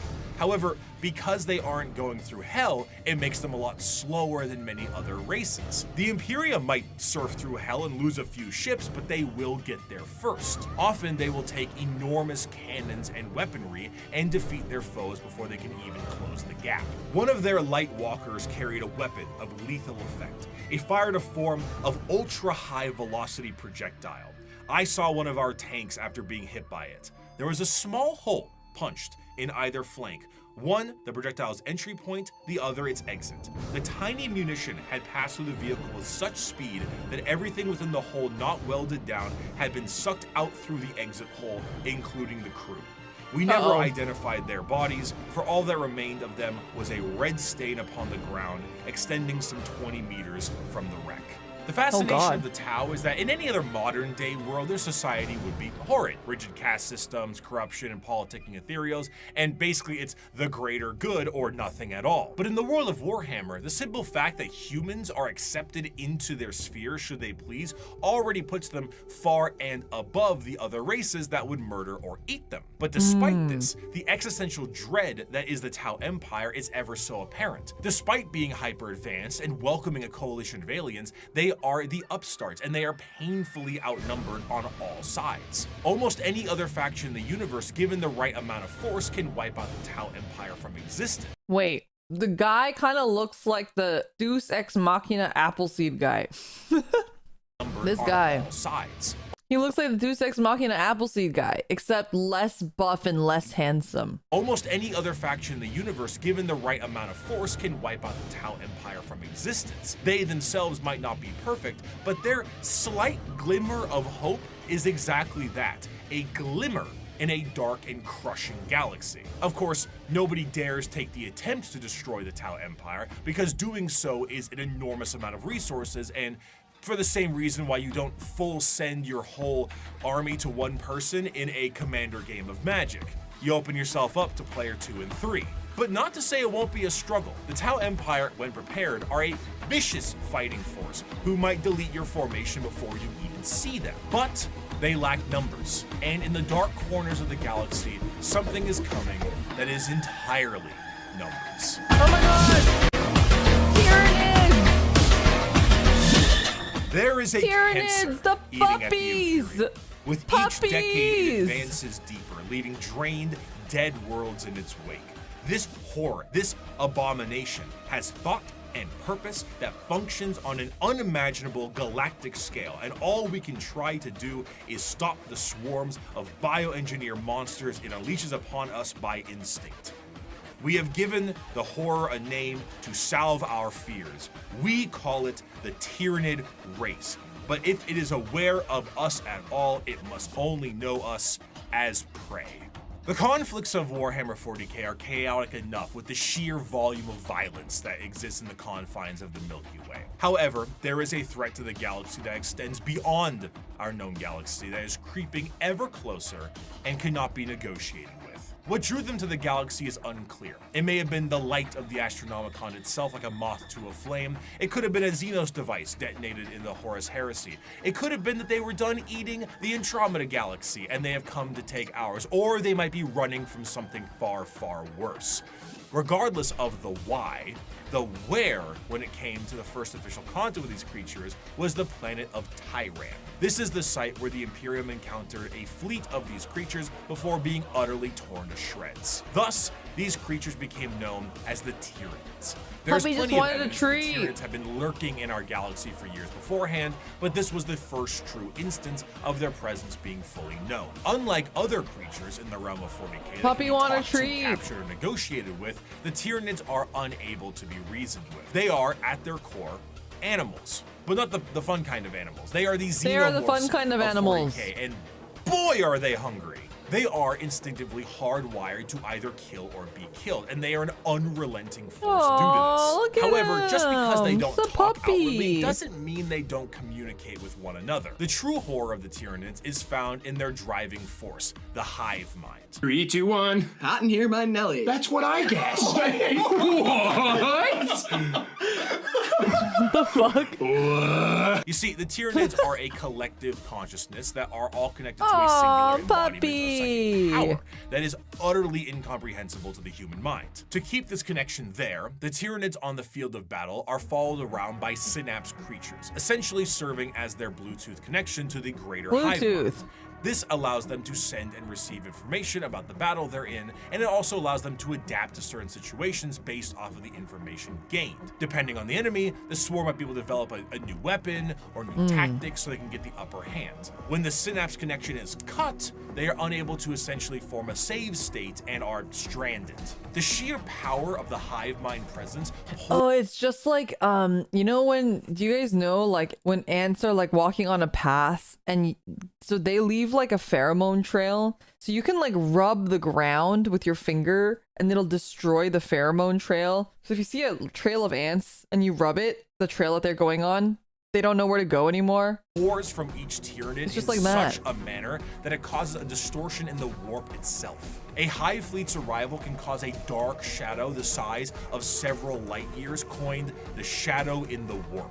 This shadow prevents any usage of the warp, or at least makes it exceptionally difficult. Communications shut down due to astropaths being unable to talk. Ships cannot freely enter the warp, and even creatures with a warp sensitivity feel an immense dread due to it. It causes everything to just kind of sit dead, like at a buffet counter waiting for the afternoon meal rush. The Tyranids meander through the galaxy in these gigantic hive fleets that are fueled by bioships, and these ships contain birthing pools for Tyranid armies. They have ships? I thought they were just like, they could just like fly in the galaxy because they're bugs or something. They have ships? There's puppy ships? That's incredible. It's giant Tyranids.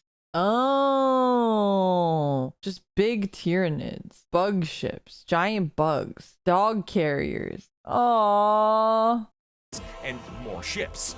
Everything about the Tyranids is organic, and to fuel this war machine, the Tyranids consume any and all biomass they come across and absorb it into their respective hive. From the ground to literally the air, the Tyranids strip a planet to a lifeless and uninhabitable hulk.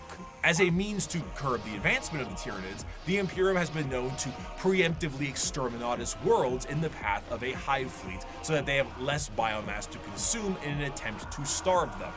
The Halo method, literally scorched earth tactics by taking everything out of the freezer and lighting it on fire. Outside of the obvious threat and adaptive and unreasonable enemy posed on the field of battle, the most dangerous aspect of the Tyranids comes in the form of their general unpredictability. The Tyranids are external to the Milky Way galaxy itself, and it's unknown where they truly hail from. However, their arrival in the Milky Way is seemingly random and in 3D space, implying quite heavily that Tyranids have the galaxy surrounded in some kind of way.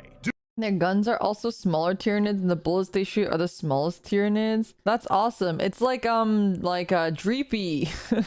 It's like Dreepy and Dragapult in Pokemon. They're so cute. Due to this, you will sometimes see instances. Scraps, thank you so much for the super chat. They don't really carry the puppies. They're filled with materials for puppies. They make them to help digest the planet and eat them too on the way out. Oh, they're so resourceful. Little puppies. Thank you so much for the super chat. Of species engaged in a separate conflict both agree to a temporary truce in order to take out a Tyranid threat. Because regardless of the stakes at hand, the existence of the Tyranids marks the heat death of the galaxy itself, and all the factions can ultimately agree that the Tyranids themselves act as the biggest threat to all of them. The Tyranid race is truly an unknowable horde, and pulls from that horror of the unknown. They, as a faction, are not ones with a large amount of general lore because their entire race is told from the point of view of those being eaten by them. Tyranids are called that due to the— We need a Tyranid book in the POV of a Tyranid, and it's just like, it just talks about how he's hungry all the time. I think that would be really cute. Oh, I had a wonderful meal today. I got to go to a planet that I'd never been to before, and I ate a bunch of yummy food, and like they don't even talk about them like humans. They're just like, oh my gosh, I had a great meal today, and tomorrow we're going to a different buffet actually, and I can't wait to try that food. I haven't tried that kind of food before. That'd be so cute. Planet Tyran they destroyed, as we mentioned earlier, and their names the are very often hungry phrases given to them Tyranid. by That'd be their so victims. cute. The Swarm Lord, Old One Eye, the Death Leaper, Von Ryan's Leapers, and so on. Despite the inability to even perceive the vast psychic hive mind of the Tyranids, they are— Oh, he's just a puppy! Look at him! Oh, puppy! Why does he have a hand, though? Why does puppy got a hand? I don't like the hand. fiercely intelligent. Puppies should not have Special hands. poisons and items designed to counter them are adapted in a matter of hours. If you bring light infantry, they create heavy monsters. If you brought weapon emplacements, they spawn little creatures to scour your vents and sewers. Many of you enjoyed the Servitor excerpt from part 1, and so bear with me as I provide you another very long account of a planetary governor whose planet is in the final death throes of the Tyranid menace. This starts about halfway through. Ooh. It has been many weeks since a handful of us escaped escaped the sinking handful. of the Sea Fort Divine Anchor via airlift. We have escaped in this manner because the Tyranids had overwhelmed so much of our world, they no longer appeared to need to continue spawning beasts for aerial supremacy. I shall never forget what I saw from my craft's portholes. Alien biostructures dominated Huto's surface. Gigantic, lumpen barnacles pumped out clouds of matter to further poison the planet alongside pulsating, brain-like nodes that resembled lethal fungi. Immense capillary towers stretched high into the poisoned sky. The glistening chitin coating their flanks crawled over by chains of lesser beasts fulfilling some sick alien purpose I cannot know. Digestion pools spread for miles, replacing our once great lakes with reservoirs of bubbling biomatter. Tides of creatures bloated with consumed flesh vomited their guts into the pools or threw themselves entirely into the billowous liquid. Amidst the seas of feeder beasts consuming all in their path, we would every so often see an explosion or a burst of fire. Were these heroic final stands by other survivors or merely abandoned ordnance detonating at random? I will never know. I cannot rejoice in the deaths they inflicted. The biomatter of the dead Xenos was surely recycled by the Xenos regardless in no time at all. Our aircraft ran out of fuel a week ago. Now I stand in the snow, not far from the peak of Mont Saint Hila. I am the only one left that I know. One by one, those with me perished. The slightest cut on a mountain rock resulted in an immediate infection that left the pilot screaming in agony. Her co-pilot fired the shot that ended her torture, and my senior aide threw himself from a ledge, the reality that there was no escape hitting him. I have no idea what happened to my chief medicae. Others were slain by lone beasts the rest of us were unable to kill or drive away. A justly deserved end will soon be mine. I have failed on every possible level. We were not even able to send word. An alien disease has me within its grasp. My limbs are numb, my tongue is dry as sand, my head throbs. Even at these chilled heights, I sweat profusely. From here where I sit, I can see the final death unfold on the planet entrusted to me. Before me is the Radarin Ocean. The water level is visibly dropping, hour by hour. They are even taking our seas. There are enormous beasts with great, slowly flapping wings and immense open maws moving through the sky. I may be at high altitude, but the air is thinner here than it should be. I know enough of mountaineering to know that. They will not even leave our air. There is an isthmus I can see, upon which is sat one of the Xenos capillary towers. Now I believe I can tell what they are truly for. High up, foul Xenos bioships cling to their flanks like twisted calves at their mother's udders. They are feasting. When they said calves, I was thinking like a leg calf. To burst on the hideous gruels Not a that calf. are the remains of my people. I have witnessed the planet's death from sinister start to hideous conclusion. I see the power of our foe, and though I have shown boundless weakness these past months, I do not see how we could ever have won. The Tyranids are so strong. Are they strong on tabletop as well? The Tyranids can eat the atmosphere. Tyranid foodie blog? Heck yeah. Yummy. Be like, today was really yummy. Yesterday was yummier though. Today we drank all the soup in the mountain. They eat oxygen. Can you like poison the enemy and stuff? They're the Zerg. You just Zerg rush them. They're balanced Zerg players. This is any sort of good news. It seems that one thing that might be an inadvertent repellent effect on the Tyranids is chaos. Chaos and chaotic energies offer no nourishment to the Tyranids. They cannot eat that. And the presence of rifts and warp storms work as a means to starve out the Tyranid fleet. The Tyranids, of course, are attempting to adapt to this, but it seems that even at the most primal core of the galaxy itself, Chaos agrees that these dinner guests are not welcome in any way, shape, or bioform. In the end, though, the Tyranids represent the final fears of the galaxy itself. Despite the goals to conquer the galaxy as a whole, the remainder of the universe may very well be dead and derelict space. Instead of endless worlds and solar systems, it may just be bones and ash. The tendrils of the hive mind have wrapped themselves around the galaxy, and the only thing that's guaranteed is that dinner is served. However, Yummy. the Tyranids are not simply the unending hordes of bugs. Beyond the more general buffet tactics of the force of the Tyranids, the hive mind has a more secretive and dangerous means of planetary conquest in the form of something a bit more terrestrial. General upheaval and revolution. However, though the idea of a societal revolt for the good of the populace is an admirable thing, these leaders have the nefarious intent of the hive mind itself. These are the downtrodden and the oppressed, the revolutionaries to a better cause, the heralds of the Star Children. These are the... Did we learn about these guys before? In the sunless body of our hive, I don't know if I remember flock these guys. of the faithful grows. We are guided by our great Father's sacred vision, protected by his loving hands. Within these holy shadows we dwell, while the impure bathe in spire-topped starlight. And what lies between those stars? What sails beyond those distant suns? Shrouded in night, born within that eternal black, our redeemers, our gods, truer than the silent, long-dead emperor, the children of the void. We hear them in our dreams, we feel them in our blood. They call and we will answer. We will rise and claim the engines of labor that have bound us in servitude.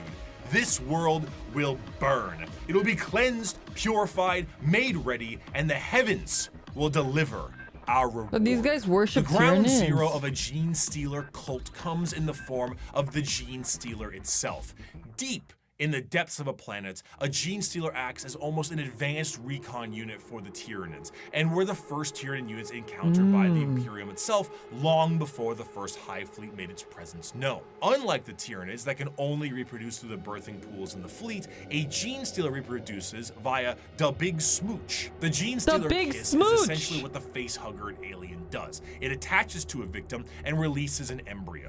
However, instead of a chest burster, the embryo alters the genetic makeup of the host itself, Empreg! turning it into the primary conductor of a localized version of the hive mind known as Empreg! the brood mind. Any offspring that this host produces is known as a Gene Stealer hybrid, and the host assures their survival to continue to reproduce. The first few generations of a Gene Stealer hybrid look more like the Gene Stealer itself, which in our current reality would be terrifying, but considering how the vast majority of humanity is a little mutated in 40k, it doesn't stand out as much as it should.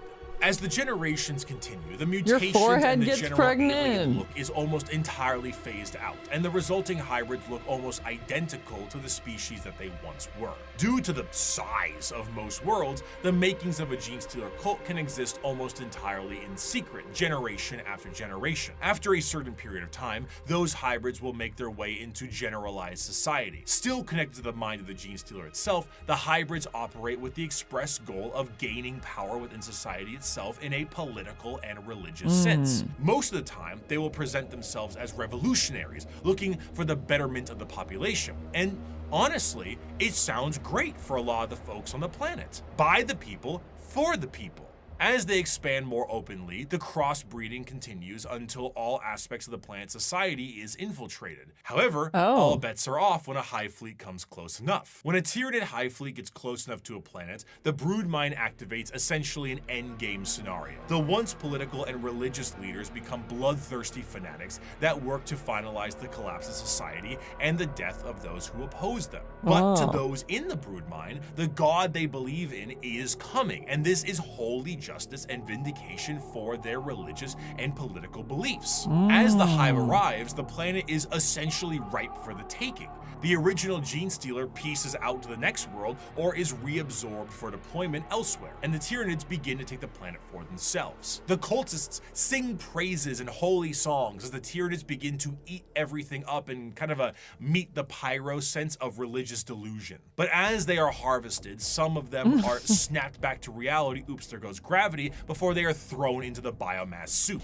For a fleeting second, they see that this was all a ruse to consume the world and that their false gods were a bunch of hungry bugs. The cultists essentially put the older editions, Empreg was implied, but newer editions have shifted it to be more PG-13. They retconned the Empreg? Cowards. Cowards! Hive mind can feel them, so they're a big drive-through open sign for Hive fleet. So like they're food for Tyranids? Or is it like the Tyranids leave them alone because they're part of the hive mind? Tyranids regularly eat each other for recycling. Nothing's off the table. That makes sense. That makes sense. I like this faction. I think this faction is funny. Wait, so is it like they don't realize that they are also Tyranids, or they know that they're Tyranids? Ah, they don't know. Gotcha. The leaders are Tyranids. The followers are brainwashed. Oh, I like this group. I think the group is cool. I like this lore. I like the idea of they were like invaded a long time ago and the gene pool kept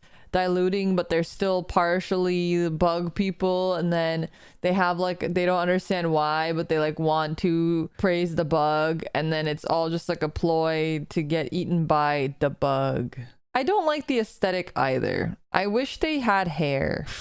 Is that weird? I wish they had hair. Checkerboard dining cloth on the table for them and invited them for a feast. Due to the constant redeployment of gene stealers, there are known cults that pop up across the Imperium itself. Some of the more well-known ones are the cult of the Bladed Cog or the Rusted Claw, but there are hundreds, or I wish they just all had helmets. Cults that keep popping up all over the galaxy as the I don't even want them to have hair. I don't want them to have faces. Means taking over the planet, I just want them to have helmets. They are not generally viewed to be a threat until it is far too late. And due to the know-how of gene stealers, they tend to be predatory to those in the lower classes of a given planet. I don't like faces. The gene stealer cults overall have really come into their own, commercially and artistically. They have. You wish every faction wore helmets? Yeah, because I don't want to see human faces. The less human they look, the happier that I am. The less faces they have, the better they are, okay? Because if they were anime, then I want all of them to have faces. But they're not anime, so I don't want any of them to have faces. I just want them to all wear helmets or mech hats, or like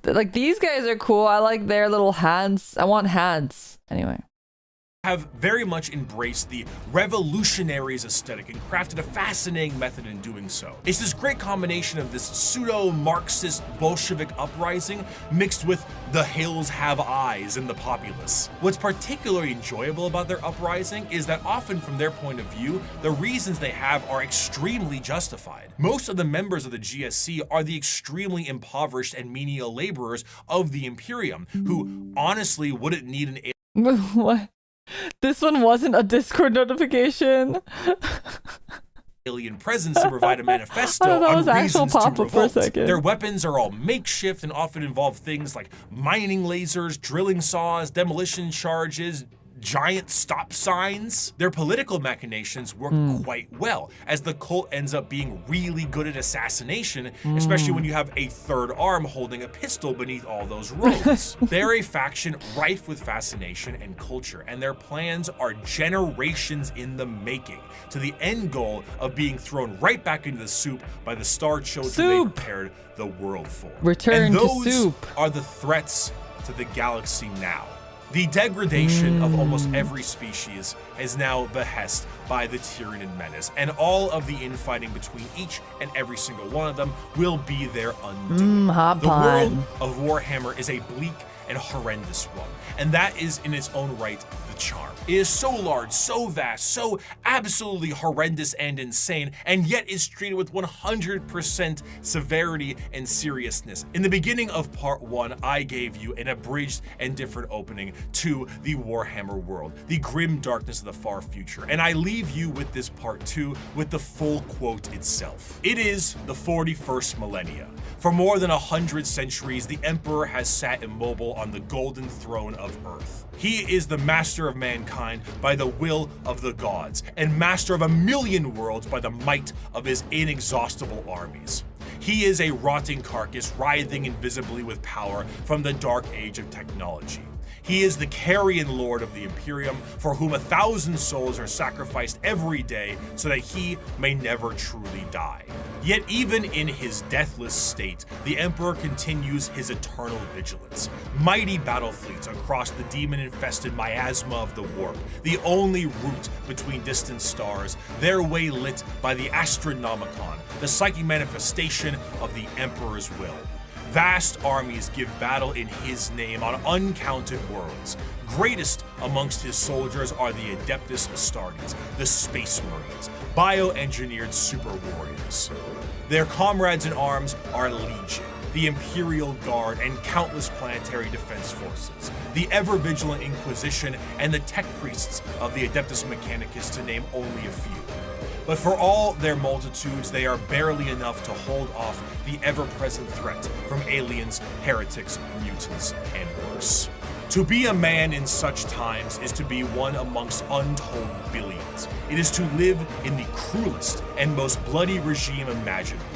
These are the tales of those times. Forget the power of technology and science, He's for getting so smaller. much has been forgotten, never to be realized. He's so tiny. Forget the promise of progress and Bye, understanding, Bricky. for in the grim darkness of the far future, there is only war. There is no peace amongst the stars, only an eternity of carnage and slaughter and the laughter of thirsting gods. Thank you so much for watching. I hope you have a wonderful rest of your day. That was cool. I feel like we really got into it with a lot of the different like Chaos Space Marines and such, and we got to learn a lot more about some of the other factions that we hadn't heard about, like especially like the Gene Stealer cults we hadn't heard about before.